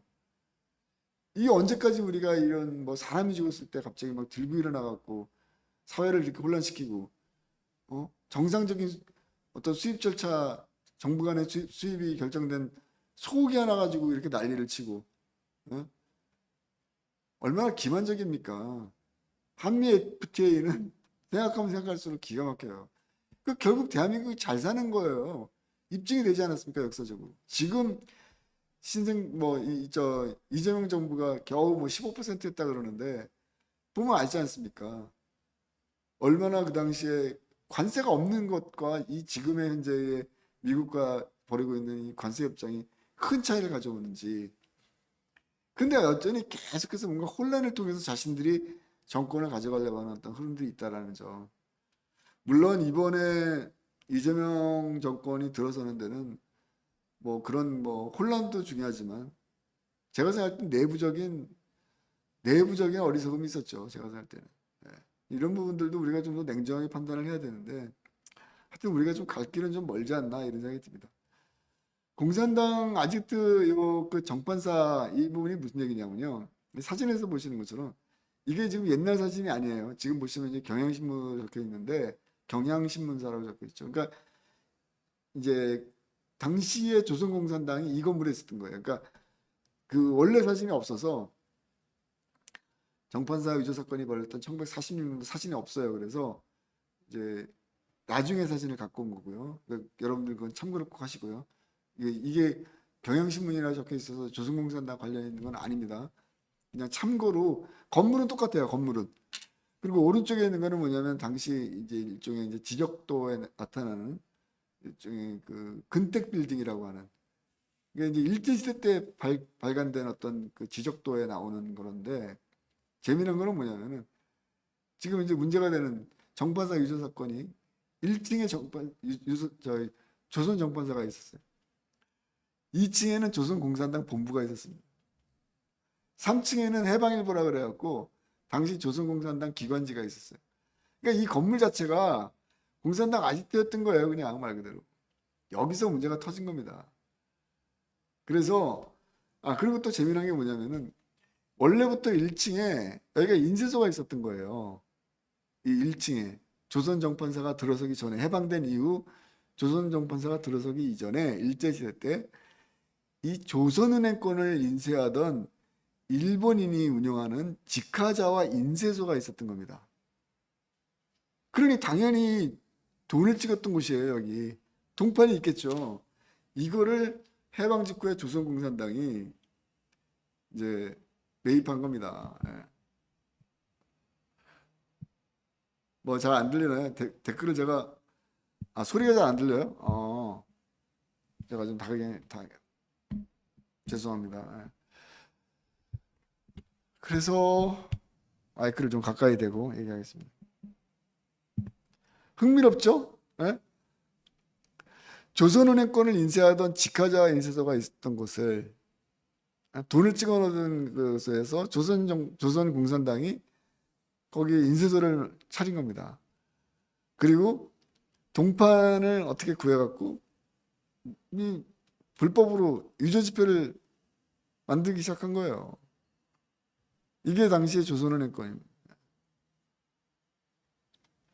그래서 당시에 이제 어쨌든 뭐 100원짜리 지폐를 찍었다고 하는데 그 직화자 인쇄소 원래 그래서 원래 12개가 있었는데 9개만 찾고 미군정이 그 당시에 미군정이 실제적으로 권력을 갖고 있었으니까 수사권이라든가 나머지가 없는 거예요. 그래서 수사를 하다 보니까 결국은 당시에 이제 공산당원 김창선이라는 사람이 이 사람이 이제 인쇄소에서 일하던 직공인데 이 사람이 빼돌렸다는 걸 이제 밝게 되고 실제로 1,200만 원 정도의 위조 지폐가 인쇄됐다고 합니다. 이게 당연히 공산주의 정치 자금으로 활용이 됐겠죠. 오늘날로 치면 1,200억 정도 추산한다고 그러고요. 적은 돈이 아니죠. 근데 이제 이걸 또 뭐 잘 날조된 사건이라고 공산주의자들은 막 주장을 해요. 뭐 고문과 강압에 의해서 뭐 이렇게 사건이 조작됐다. 근데 이거는요, 제가 생각할 땐 조작됐다고 말할 수가 없는 게 이게 공판이 31번 열렸더라고요. 엄청나게 공개 재판이 열렸는데 이거 어떻게 그걸 조작됐다고 말할 수가 있습니까? 그리고 또 하나는 이제 당시 정판사 현장을 검증하면서 그대로 이 위조 지폐를 찍어요. 한번 찍어봐요. 당시에 이제 검경이. 그리고 요 시기에 이 사건을 일으킨 주범 중에 하나인 해방일보 사장 권오직이 38선을 넘어서 도망칩니다. 자, 요게 이제 여러분들 그 건국전쟁 1편에서 등장했던 장면인데, 제가 그때만 하더라도 이런 것들에 대해서 그러니까 잘 몰랐던 거예요. 여러분 이거 한번 보시겠습니까? 이게 당시 40년 7월 29일 날 정판사 위조 집회 사건 1차 공판이 열렸던 때예요. 영화에서도 1편에서도 사용됐던 얘기인데 그때 이런 내용들을 잘 몰랐습니다, 사실은. 아니 이게 법정에서 지금 재판정에서 이런 일이 벌어진 겁니다. 예? 어마어마하죠? 그리고 적기가가 또 불려집니다, 저기서. 예. 이거는 이제 건국전쟁 1편에서 이제 다뤘던 내용들인데 조선인민공화국을 선호하는 사람들이 70%였다. 객관적인 숫자입니다, 어쨌든. 그러니까 이제 결국에는 이승만이 우리가 이제 한번 이제 좀 잠깐 한번 이승만이 추구했던 이 자유민주주의 체제 그리고 공산주의와의 싸움 이런 것들을 객관적으로 수치로 봤을 때 이 싸움이 얼마나 힘들었을까. 이게 저는 이제 1953년도 이 사진이 뭐냐면 이 그림이 일러스트가 1953년도 타임지에서 이게 이제 다른 표지 사진이에요. 그래서 이제 그 일종의 이제 캡션을 사진에 대한 설명으로 자유의 뿌리는 얼마나 깊은가, 대한민국의 자유의 뿌리가 얼마나 깊은가라고 얘기하면서 말라 죽은 이 고목 위에 태극기가 나부끼는 일러스트를 해요. 이승만 대통령의 쭈글쭈글한 얼굴과 함께. 많은 생각을 하게 하는 사진입니다, 사실. 그러니까 우리가 뿌리가 죽고 나무가 말라 비틀어진 곳에서 열매가 나올 수 없죠. 꽃이 나올 수가 없죠. 근데 여기 지금 이 고목 위에 태극기가 휘날리고 있지 않습니까? 이 이승만이 바라던 그런 어떤 정말 힘든 상황이지만 남들은 희망도 없고 날라 비틀어진 나무라고 말할 수 있지만 어쨌든 포기하지 않고 이 나무 위에다가 태극기를 꽂은 겁니다, 여러분. 이런 관점으로 봤을 때는 이승만에 대해서 우리가 좀 더 새로운 이야기들을 우리가 접할 수 있게 돼요. 이승만 대통령이 무슨 뭐 양민을 학살하고 양민을 죽였다. 뭐 제주 4.3을 뭐 가혹하게 진압했다. 이런 얘기 나와요. 아니 나라가 지금 이렇게 말라비틀어지는 상황인데 그럼 그 공산주의자들 자익들하고 얘 대화로 타협합시다 이렇게 되나요 이게? 공산주의자들은 27 폭동을 일으키면서 총 들고 싸우고 있는데 반란을 일으키고 부대 안에서 자기 사령관을 갖다가 죽이고 박진경 대령 제주도에서 그렇게 죽었어요. 여수 14연대는 제주도로 출동하라는 명령을 받고 출동받고 떠나는 날 또 반란을 일으켜갖고 한 20여 명의 부대 내의 상관들을 갖다가 총으로 쏴 죽이고 부관들이 공산주의자들이 반란을 일으키는 거 아닙니까? 아니 그런 상황에서 우리 대화 타협으로 이게 되나요? 그러니까 제주 4.3 기념관 갔더니 이승만이 가혹하게 여순 사건, 뭐 제주 4.3 사건 그 이 폭동 주동자들을 진압해라. 가혹하게에다가 아주 커다랗게 방점을 찍어놨더라고요. 가혹하게 진압해라 이런 식으로. 그러면서 그러니까 무슨 얘기를 하고 싶냐면 저는 지금 여러분들 이 흐름을 쭉 보면은 이승만이 이 고목나무에 정말 꽃이 필 수 없는 나무에 태극기를 꽂으려는 이 심정을 이해할 수 있지 않겠습니까? 얼마나 이게 힘들었겠습니까? 거의 불가능한 것을 지금 가능케 한 거예요. 고목나무에 말라 비틀어진 나무에 어떻게 꽃이 핍니까? 거기에 지금 꽃을 피우려고 하는 겁니다. 대한민국이라는. 그러면 아니 이게 대화로 되냐고요, 그러니까. 여기서의 고목나무는 뭔가요? 좌익 공산주의자들에 의해서 공격당해갖고 말라 비틀어진 대한민국의 자유와 민주주의를 얘기하는 거예요. 여기서 그러면 언제까지 대화를 해야 되는 겁니까? 너무 당연한 거 아닙니까? 예? 자유공산주의자들과 맞서 싸워야 되는 거. 6.25 한국전쟁만 전쟁이 아니었어요. 제가 봤을 때는. 제 정의에 의하면 1948년도 제주 4.3, 1948년 10월 19일 여수 반란 사건은 6.25 한국전쟁 이전에 또 다른 한국전쟁이었다고 저는 확신합니다. 그렇기 때문에 제주 4.3 당시에 14,000 몇백 명이 사망했다고 하는데 그 기록을 시기별로 분석을 해보면요. 가장 많은 숫자의 사망자가 발생한 거의 뭐 한 80, 90%의 사망자가 언제 발생하냐. 이게 중요해요. 제주 4.3 사건 당시에 언제 사람들이 그렇게 많이 죽는가. 바로 1948년 10월 19일 여수 반란 사건 이후입니다. 이때 계엄령이 발동되고 이때부터 본격적으로 진압이 본격화되는 겁니다. 강경 진압이. 아니 나라가 지금 거덜나게 생겼는데 그럼 그게 언제까지 대화로 풀 수 있는 문제냐는 거죠. 제 얘기는. 당연히 가혹하게 진압하지 않으면 나라가 이 고목에서 태극기가 피겠습니까? 꽃을? 이거를 이해하지 못하고 그런 얘기들, 남로당의 무장투쟁, 50선거를 방해하려고 하는 그들의 그 기도, 음모, 그리고 구체적인 어떤 그런 살해, 사람을 죽이고 마을을 공격하고 이런 얘기들은 전혀 하지 않고 이승만이 사람을 죽였다, 양민을 학살했다. 이게 말이 됩니까? 저는 절대 말이 안 된다고 생각해요. 이러한 잘못된 역사의식, 뭐 역사의식도 아니에요. 이거는 객관적 사실에 대한 명백한 인정, 이거를 하지 않고 이승만 대통령을 학살의 주범이니 뭐 독재자니 이렇게 몰고 가는 것은 정말 그건 몇 번 말씀드리지만 역사의 법정에서 큰 죄를 지은 것이라고 저는 확신합니다. 네, 하여튼 뭐 그렇습니다. 결국 아까 처음에 여러분들에게 보여드렸던 사진을 해서 다시 보여드렸지만 해방전국으로 들어가면 한반도가 소련의 공산화되는 건 시간 문제였어요. 마지막 저 파란색 섬처럼 되어 있는 우리가 살고 있는 저 지점은요 이렇게 빨갛게 되는 게 너무 당연한 겁니다. 이게 정상인 거예요. 저 사람들 입장에서 봤을 때는. 좌익과 공산주의자들의 눈으로 봤을 때는 이게 정상적인 사회, 이게 정상적인 지도인 거예요. 왜냐? 아니 너무나 당연한 거 아닙니까? 자기네들 막강한 공산주의의 배후가 있고 세력이 있는 지원이 있는데 요 정도 땅을 못 먹나? 그렇게 생각하지 않았겠습니까? 이 마지막 지점, 거듭 말씀드리지만 지금 파랗게 보이는 요 지점을 방어한 겁니다. 이승만이. 이런 역사가 있나요? 세계 역사에서?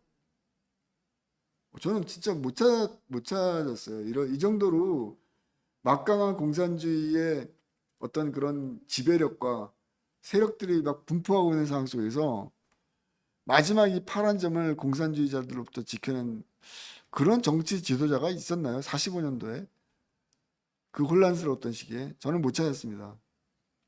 그것이 이승만의 위대한 점이에요. 그리고 우리가 이승만을 오늘날에 다시 자유민주주의 체제에서 우리가 행복하게 살고 있는 우리들이 이승만을 그렇게 함부로 매도하면 안 되는 중요한 이유입니다. 어쨌든 이게 아까 말씀드린 것처럼 적기가가 아까 그 법정에서 정판사 유죄 사건 때 이 적기가가 울려 퍼져요. 예? 기가 막히죠? 나중에 또 여러분들이 들려보시기 바랍니다. 법원의 삐라가 살포되고 폭도들에 의해서 법원 정문이 뚫립니다. 그리고 법원 군내에서 경찰과 투석전이 벌어지고 또 조학생 하나가 또 사망해요 이때. 그리고 재판 결과 정판사 유죄 사건에 연루된 사람들이 49명이 전원 실형을 받습니다. 자 이제 이런 것들을 이제 어떻게든지 간에 조작됐다, 또 은폐시키려고 노력을 하다 보니까 어떤 일이 벌어지느냐. 재판 담당 판검사를 살해해요. 아까 말씀드린 것은 재판소 파괴하려고 그러고 경찰부장 타살되고 재판소 문 파괴, 법정 난임, 유치장 파괴 난임. 이게 지금 조선공산당들이 46년도 5월 달에 벌인 짓이에요. 이런 사람들이. 결국 혁명의 상황, 사회를 혼란시킴으로써 결정적으로 자신들에게 유리한 국면을 만들기 위한, 이게 전형적인 자익 공산주의자들의 기도예요. 우리 1990년대, 2000년대, 2010년대, 2020년대 지금 우리가 잘 보세요. 일정한 패턴들이 계속 반복되고 있지 않습니까? 자익 공산주의자들에게. 걸핏하면은 대규모 집회하고 정부 반정부 시위하고, 예?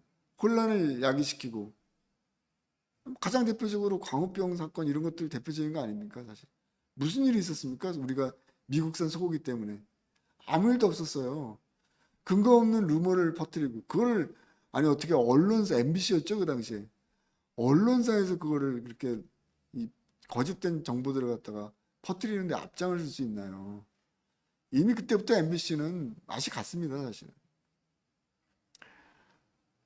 안타깝습니다. 자, 46년 6월에 박헌영이 결국 신전술을 발표해요. 이거는 핵심이 뭐냐?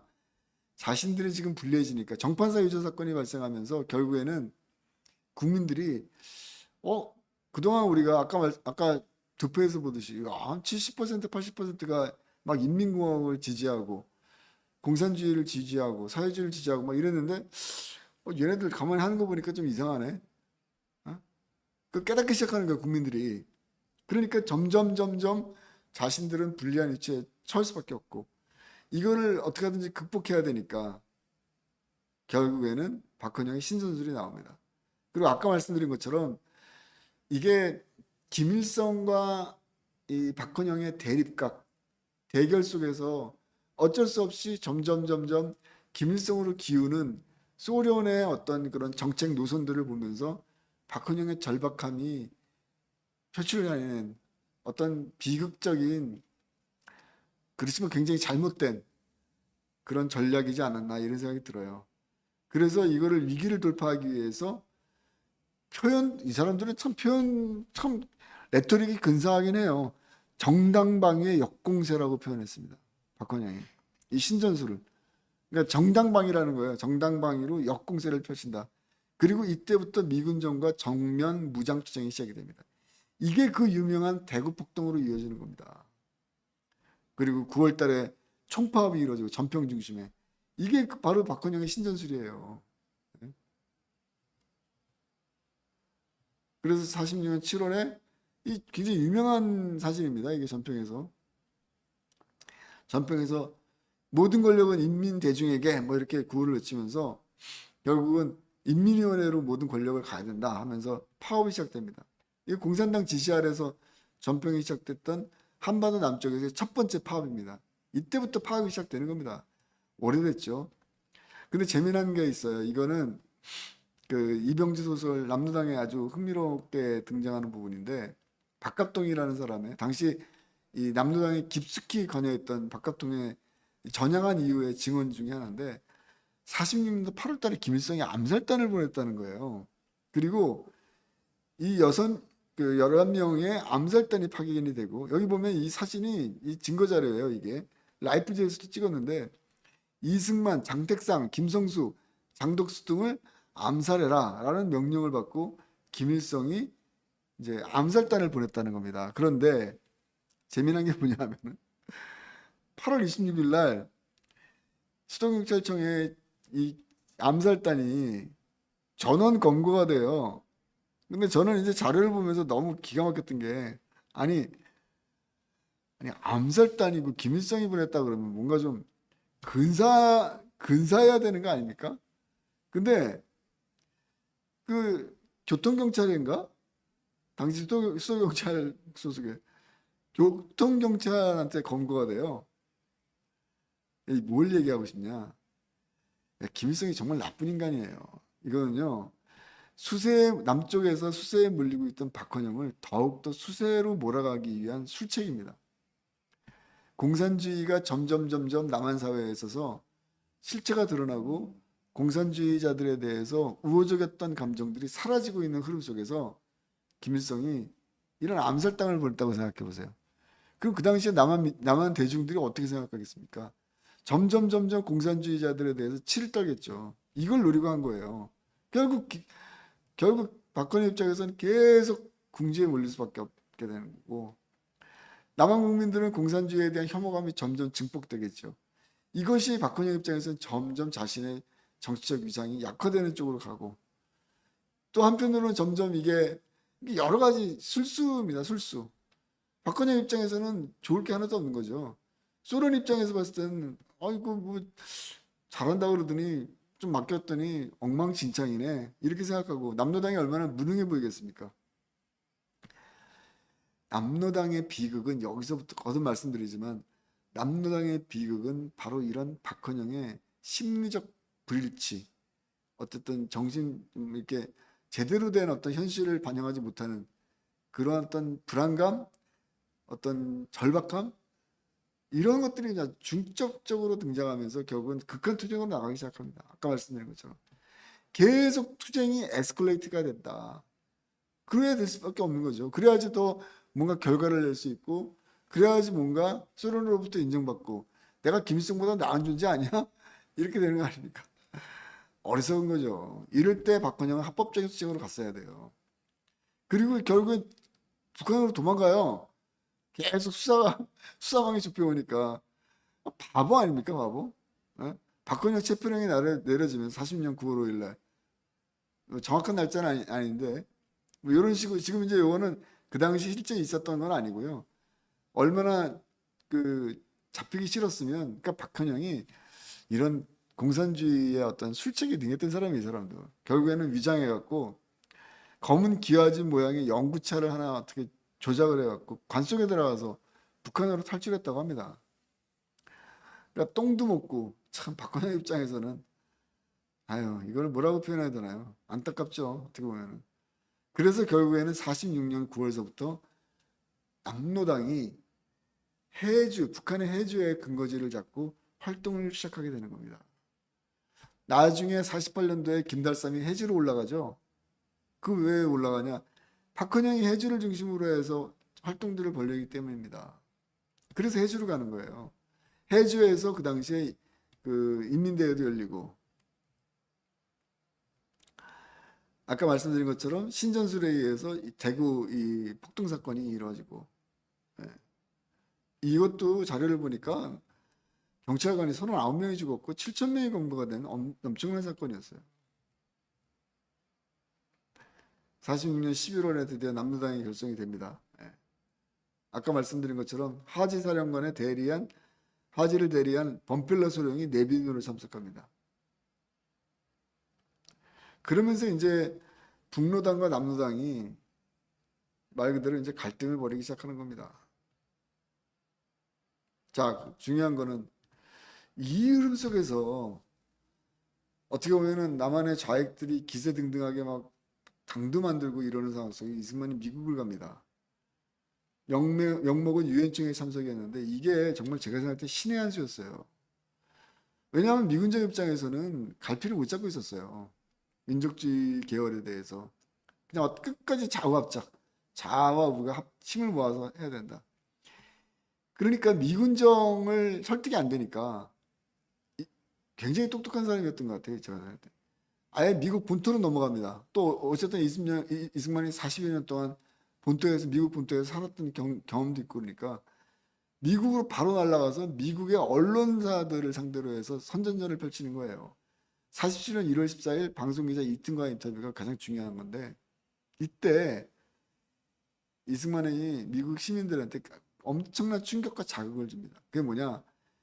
너희들이 지금 미국인들이 막대한 세금을 지출해갖고 한반도에서 뭔가 이 자유민주주의 시장 경제를 갖다가 만들려고 지금 그렇게 돈도 지원하고 그랬는데, 세금으로 지금 미군정이 뻘짓하고 있다. 좌우이기 합작이니 뭐냐 하면서. 그리고 이런 공산주의 유화책들이 지금 계속 한국 사회를 어지럽히고 있고, 그로 인해 갖고 한국 사회가 지금 좌익에 의해서 넘어갈 지경에 처했다. 자, 반공이라는 어떤 사상에 대해서 점점 눈을 뜨기 시작했던 미국인들 입장에서 봤을 때는 이거는 엄청난 자극이었던 거죠. 그래서 결국에는 트루먼 독트린으로 연결됩니다, 이게.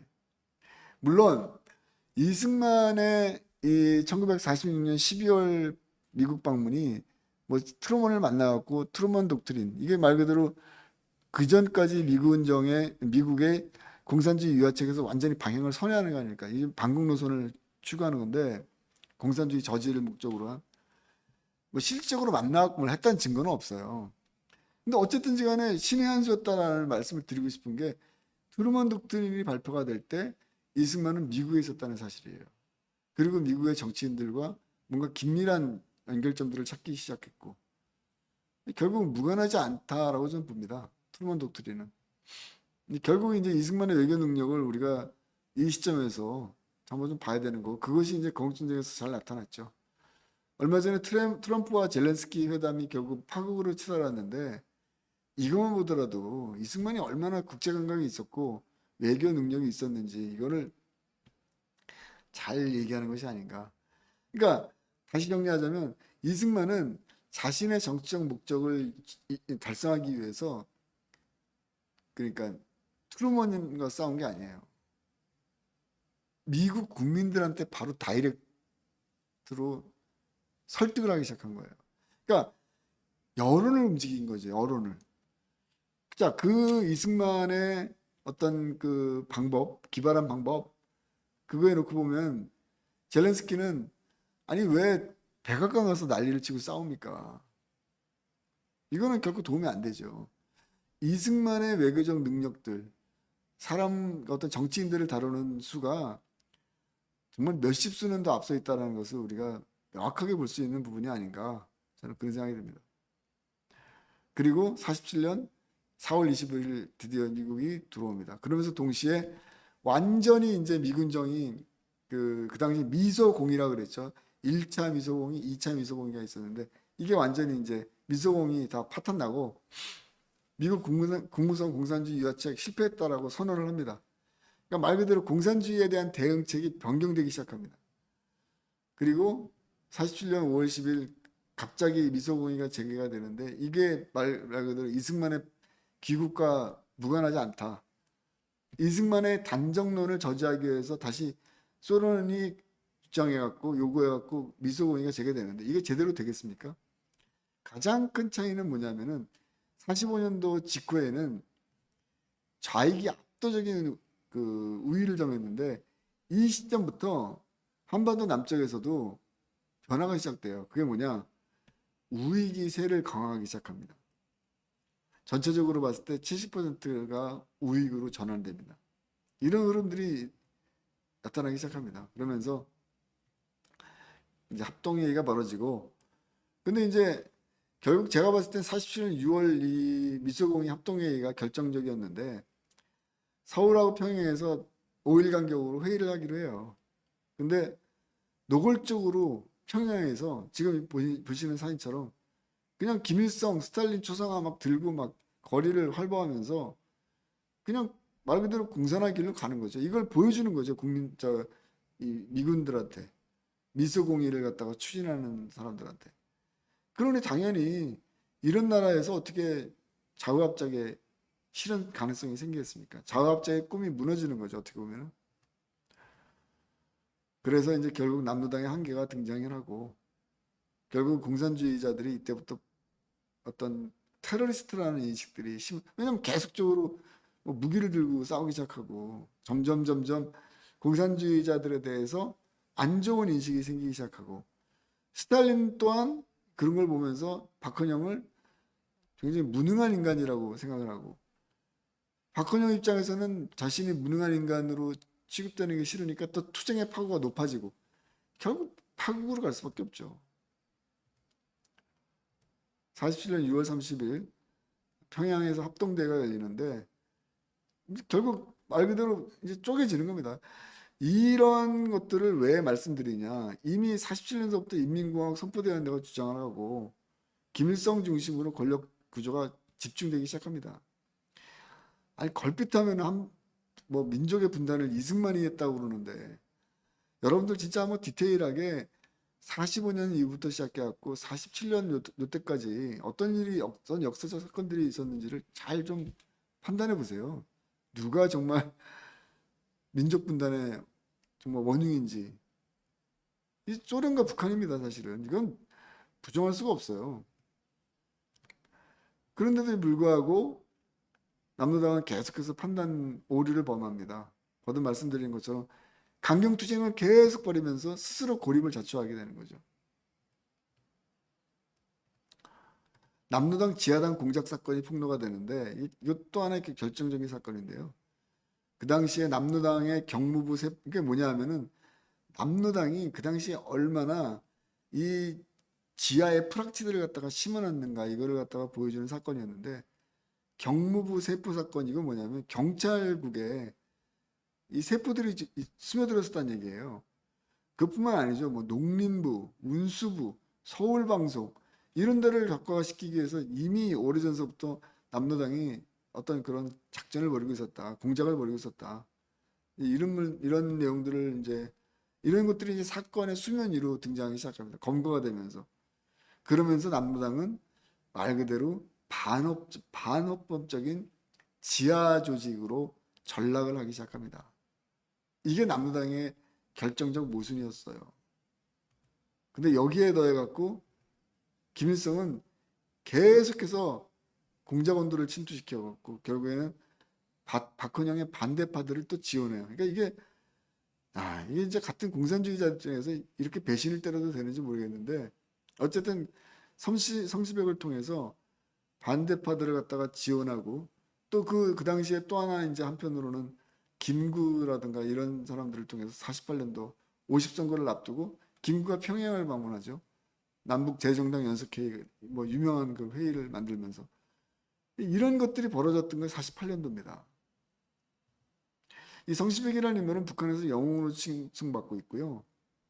여기 보시면 알겠지만 오른쪽에 사진인 보시면 북한의 애국열사령에 성시백의 무덤과 비석이 이렇게 있죠. 그리고 진짜 어마어마한 일을 했더라고요. 그리고 흥미로운 게 남로당 와해 공작을 성시백이 해요. 그러니까 말 그대로 한반도에서 공산주의의 어떤 종주권을 확보하는 것을 했다는 얘기입니다. 이게. 남로당을 완전히 와해시키려고는. 그리고 또 하나는 이제 언론사들, 지역에 있는 언론사들을 한 10여 개 돈으로 매수해서 사고 군부대에도 침투하고 그래서 평화원 강태무 그 대대가 그 수백 명이 월북하는 사건이 발생하는데 그거 성시백이 한 겁니다. 국회에도 침수하고 결국 미군 출소안을 갖다가 이제 만들도록 자극을 하죠. 당시 포섭된 간첩이 112명이라고 하니까 어마어마한 겁니다, 사실. 근데 이제 유엔에서는 이제 결국에 이제 한반도의 합법적 선거가 이루어지는 걸 결정을 하고 자, 이게 이제 결정적이에요. 남로당의 무력 투쟁의 흐름 속에서 제주 4.3이 이해가 돼야 됩니다. 선거, 다시 말해서 대한민국의 토대를 이루는 유엔이 결정한 합법적 선거를 무력화시키기 위한 이게 국제적인 사건이에요. 유엔이 결정한 협약에 정면으로 도전을 하고 무장투쟁을 벌인 거 아닙니까? 인민공화국을 만들기 위해서. 그런 관점으로 우리가 제주 4.3을 봐야 된다. 저는 그렇게 생각이 들고 제주 4.3 남로당과 무관하다고 얘기하는 거는 정말 새빨간 거짓말이고요. 근데 이제 여기서 하나 제가 반드시 얘기하고 싶은 거. 태영호는 무슨 김일성이 이걸 지령을 내렸다고 얘기하는데 여러분 이게 5.18도 그렇고요. 비슷한 것 같지만 저는 엄격하게 다른 거라고 생각해요. 무슨 얘기냐. 김일성이 남로당에 지령을 내렸다는 증거는 없어요. 제가 조사한 바로는. 근데 그거를 김일성이 지령을 내렸다? 태영호 입장에서는 뭐 자기 지지자들도 자기 지지자들로부터 인정받고 뭔가 뭐 탈북 정치인으로서도 뭐 여러 가지 이유가 있었겠죠. 근데 그런 말도 안 되는 객관적인 근거도 없는 것들을 막 퍼뜨리면 결국에 진짜 진실을 찾고자 하는 사람들이 타격을 받는다는 얘기를 저는 꼭 하고 싶은 거예요. 아니 진짜 우리가 중요하게 얘기해야 되는 부분들이 반드시 있는데 그 진실, 사실 허무맹랑한 소리를 하기 시작하면은 여론이 무너져 버리는 거예요. 지금 대한민국에서 이 좌익들이 벌인 여러 가지 행태들이 있는데 이것에 대해서 본질을 갖다가 얘기를 하려면 객관적 사실에 대한 얘기를 해줘야 되고 그 객관적 사실을 증거물로 구체적으로 우리가 비판을 해 들어가야 되는데 무슨 뭐 5.18도 그러지 않습니까? 무슨 뭐 북한군이 침투했다 뭐 어쩌고저쩌고. 태영호도 마찬가지로 남로당에서 김일성이 뭐 지시를 내렸다고 해요. 지시가 어디 있어요? 예. 그런 거듭 말씀드리지만 우리가 이게 뭐 같은 비판을 한다고 생각해서 다 그냥 뭉뚱그려서 정리하면 절대 안 된다고 생각하는 게, 그로 인해서 좌익으로부터 엄청난 비판을 받게 돼요. 그리고 거듭 말씀드리지만 멀쩡하게 찾아놓은 진실들, 객관적 사실들이 완전히 싸그리 다 거짓으로 매돌된다는 거예요. 이게 얼마나 큰 손해입니까? 진실의 이야기를 하려고 하는 사람들 입장에서는 데미지가 큰 거예요. 그렇기 때문에 그런 사람들과는 손을 거야 된다고 저는 생각해요. 그런 근거도 없고, 아니, 그러니까 저도 뭐 불완전한 존재이기 때문에, 아니, 진짜로 나중에 어떤 문서가 나오거나 이러면은 맞을 수가 있죠. 하지만 그런 게 존재하지 않는 선에서 확실하지도 않는 이야기들을 마치 사실처럼 이야기하면 그건 곤란하죠. 진실을 찾으려고 하는 진짜 그 순수한 목소리들이 그 거짓말에 의해서 엄청난 타격을 받게 된다는 것입니다. 그래서 그런 부분들은 좀 구분을 줘야 된다, 이런 말씀 드리고요. 지령문들, 그 남로당의 지령문은 존재해요. 그래서 어차피 인민민주주의 뭐 만세 뭐 이런 외치는 것들은 존재하는데, 김일성이 뭐 남로당에 뭘 지령을 내려서 제주 4.3을 뭐 했다 이런 얘기는 존재하지 않습니다. 그거는 구분을 줘야 됩니다. 이런 구체적인 세부 지령문들이 증거로 나와요. 예, 뭐 눈으로 잘 보이진 않지만 이것들을 이제 책으로 하나하나 이제 그 필사를 해갖고서는 필사되어 있는 부분들을 이제 제대로 우리 저 한글로 표현한 그런 책들도 나오고 있고, 하여튼 핵심은 이런 제주 4.3과 남로당의 무장투쟁은 긴밀한 관련성을 지니고 있다. 그리고 그것은 핵심적인 부분은 대한민국의 기초를 이루는 선거를 무력시키기 위한 것이었다. 이 부분을 좀, 대한민국의 정통성을 부정한 겁니다. 이거는 제가 몇 번 지난번에도 얘기했지만, 제주 4.3 얘기하면서 뭐 이게 뭐 TBS에서도 그렇고 한겨레 신문, 한겨레 21 잡지에서도 그렇고 뭐 이런 데서 뭐라고 얘기하냐면은, 심지어는 저 TBS는요 잘못했어 하면서 한 번만 살려줍수 하면서 제주도 사투리까지 사진에다가 박아요. 어딜 보면 이게 미군이 고압적으로 이렇게 양민을 막 학살하고 막 이러는 것처럼 보이는데, 이게 다 거짓말입니다. 이거 제주 4.3 사건이 아니라 여순 사건이에요. 여순 사건 사진을 제주 4.3이다, 제주 4.3을 왜곡시키기 위해서 이렇게 거짓말하기 위해서 사진을 동원했고요. 저렇게 거짓말, 제주 사투리까지 심지어는 TBS라는 곳에서는, 저게 뭡니까 저게? 다 거짓말입니다 이거. 타임즈에 실려있던 사진에 카알 마이던스라는 사람이, 이 사람인데 이 사람이 찍은 사진이에요. 여기 보면 타임즈에 보도된 사진인데 제목이 뭐냐면, 분열된 가족 48년 여순 반란 사건. 그래서 순천의 두 일가족이 반란이 시작되면서 반군 학살 때에 전사한 충성스러운 한국인을 애도하고 있다. 미국 군사고문인 랄프 블리스 중위는 아무런 조언도 할 수 없는 것을 조용히 지켜보고 있다. 칼 마이던스, 타임의 사진 기자가 이렇게 캡션을 달아놨습니다. 설명을. 여기 죽은 사람들이 제주 4.3으로 인해서 죽은 사람들이 아니고, 또 하나는 이 미군이 비록 이렇게 이렇게 허리춤에다가 이렇게 손을 얹고 있지만 애도를 하고 있는 상황이었다는 거예요. 이 사진이 이제 악의적으로 이제 왜곡이 되면서 이걸 또 제주 4.3 사진이라고, 기가 막히죠. 이렇게 제주 4.3 사진, 이렇게 제발 이거 보시는 분들 고쳐주세요. 이거 사실이 아닙니다. 이런 게 한두 가지가 아니에요. 국가가 양민했다. 이게 제주도에 강요배라는 사람이 그린 그림이에요. 얼마나 디테일합니까? 특히 제일 싫어하는 거, 제가 여성 이렇게 막 강간한 것처럼 이렇게, 아니 여성이 성폭행 당한 것처럼 보이지 않나요? 누가 봐도. 뭐 이렇게 해서 이제 결국에는 제주 4.3 당시에 죄 없는 백성들이, 제주도민들이 살해되고 폭행당했다, 이 얘기를 하고 있어요. 이렇게 지금. 근데 이 사람이 그린 그림 중에 이게 미군정 경찰이라는 그림이에요. 이거 아까 그 그린 사람이 똑같은 사람이 그린 그림입니다. 경찰 모습이 완전히 고압적이죠. 자, 이것도 명백한 거짓말이에요. 자, 오른쪽 사진을 보시면 아시겠지만 이거 일제 총독부 경찰 사진입니다. 이거. 예? 칼을 차고 있죠? 왼쪽에. 머리에 그 모자에 있는 별 보이시죠? 별. 이 총독부 사진이에요. 총독부 그 당시에 경찰 군복이에요. 이게. 경찰 복장이에요. 똑같지 않습니까? 지금. 아니, 미군정 경찰이라고 제목을 적어놓고 어떻게 일본 총독부 경찰 그림을 갖다가 그려놓습니까? 목적은 하나죠. 당시 경찰을 악마화시키려고 하는 거. 제가 제일 싫어하는 부류입니다. 거짓으로 사건을 왜곡하는 거. 일제시대 경찰 제목입니다, 이게. 예? 저 머리에 있는 저 모자에 있는 별 잘 보세요, 별. 그 다음에 왼쪽에 있는 칼 똑같지 않아요? 아마 이거 보고 그림을 그리지 않았을까 추정을 합니다. 예? 사진 어떠세요? 미군정 당시에 경찰 복장은 모자에 여기 지금 보시지 않습니까?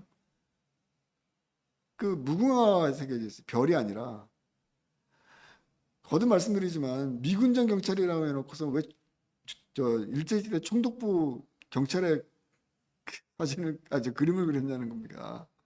칼이 어디 있습니까? 칼이 칼 안 들었어요. 예?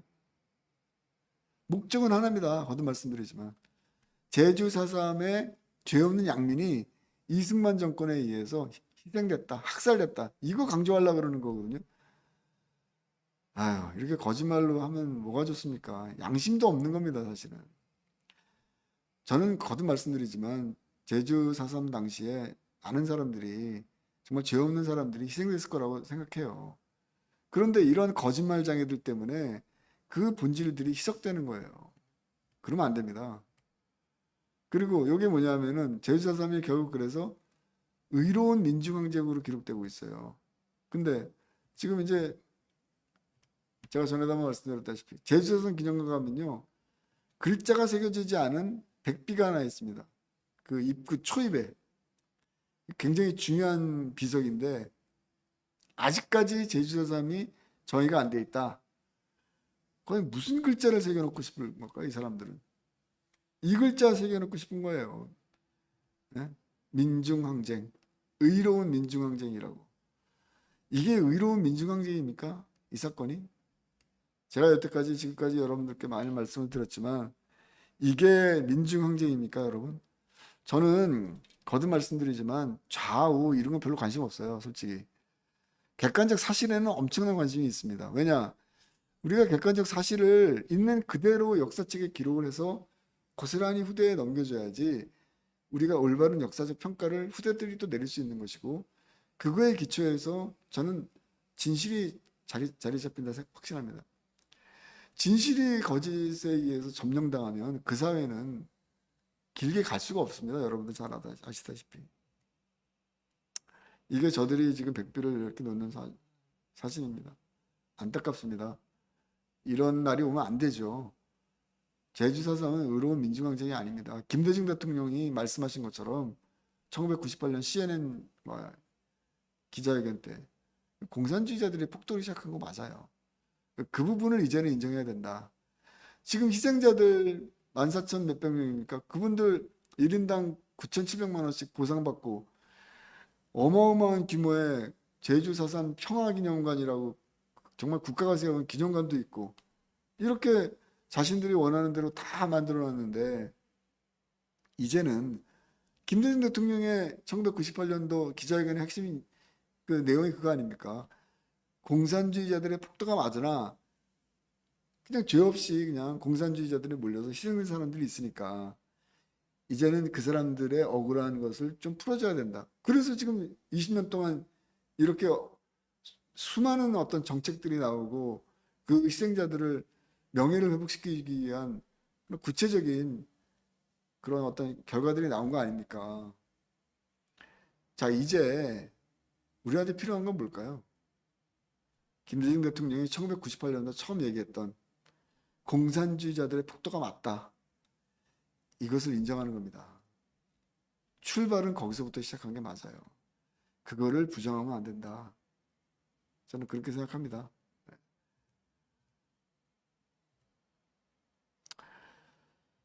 이제 마무리 짓겠습니다.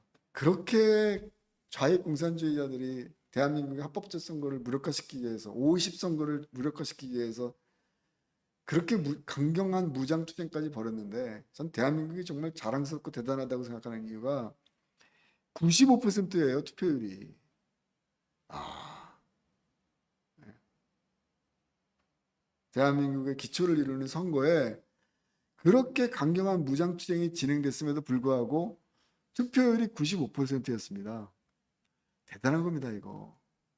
그래서 대한민국 국회가 만들어지고 그 합법적으로 이승만 대통령이 대통령으로 선출됩니다. 그리고 그것이 48년 8월 15일 대한민국 건국으로 이어진 겁니다. 말 그대로 좌익 공산주의와 싸워서 이긴 겁니다, 여러분.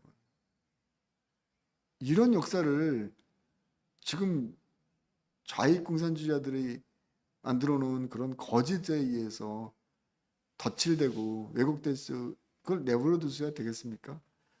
건국전쟁을 만든 목적은 바로 이것입니다. 있는 그대로의 역사, 있는 그대로의 진실을 그대로 기록해서 후대에게 넘겨줘야 된다. 이것이 건국전쟁을 만든 한 감독의 간절한 바람입니다, 여러분. 결국엔 자유민주주의 대한민국은 공산주의와 맞선 피와 눈물 그리고 아직 완성되지 않은 미완의 역사다. 저는 그렇게 정의를 내리고 싶어요. 건국전쟁 2 이런 내용을 담아서 9월 10일 날 개봉을 합니다. 뭐 어떤 결과가 될지는 저도 잘 모르겠지만 어쨌든 최선을 다했고 이번에 굉장히 여러 가지 그동안 대한민국 역사에서 학계나 언론계에서 언급조차 하지 않았던 굉장히 미공개 자료들이 많이 등장합니다. 뭐 누가 해석해 놓은 자료가 아닙니다. 있는 그대로의 기록 필름들을 말씀드리는 거예요. 이번에 정말 기적적으로 그런 기록 필름들이 발굴이 많이 됐고요. 보시면 정말 깜짝 놀라실 거예요. 우리 해방정국의 역사가 좌익들이 이렇게까지 정말 무지막지하게 투쟁을 했는가. 대한민국을 무력화시키기 위해서, 대한민국의 건국을 방해하기 위해서 이렇게까지 했는가라고 여러분들 아마 영화 보시면 있는 그 자체로 그냥 느끼실 거예요. 그런 내용을 담아서 영화를 만들었고요. 여러분들 9월 10일 날 극장 개봉하면 여러분들이 좀 많이 성원해 주시고 그래서 이 영화가 좀 성공할 수 있도록 여러분들이 좀 많이 도와주시기 바랍니다. 오늘 강연은 이것으로 마치겠습니다. 댓글들 많이 달아주셨는데 제가 다 읽지를 못했어요. 근데 이제 뭐 시간도 됐고 제가 이 부분은 뭐 나중에 다음 기회에 여러분들 댓글 좀 정리해서 다음 시간에 좀 말씀을 좀 드리도록 하겠습니다. 오늘 강연은 이것으로 마치도록 하겠습니다, 여러분. 함께 해주셔서 감사드리고요. 처음에 조금 많이 저희들이 좀 실수를 좀 했는데 너그럽게 이해해 주시기 바랍니다. 여러분 그럼 다음 시간에 뵙도록 하겠습니다. 그리고 오늘 밤 9시 30분은 어쩌면 제가 방송을 못 할 것 같아요. 그 다른 약속들도 있고 지금 중요한 일들도 있고 그래서 제가 그 부분은 여러분들께 미리 양해를 좀 구합니다. 오늘 제 방송은 요 지금 남도당 관련해서 특강으로 좀 대신했으면 합니다. 여러분들 계속해서 방송을 할 거고요. 매일 하루에 한 번씩은 계속 할 예정입니다. 저는 뭐 이것이 제가 영화 건국전쟁을 좀 지키는 방법이라고 생각이 들기 때문에 좀 힘들더라도 계속 해나갈 생각입니다. 여러분 장시간 동안 들어주셔서 진심으로 감사드리고요. 다음 기회에 다시 뵙도록 하겠습니다. 감사합니다. 네, 안녕히 계세요.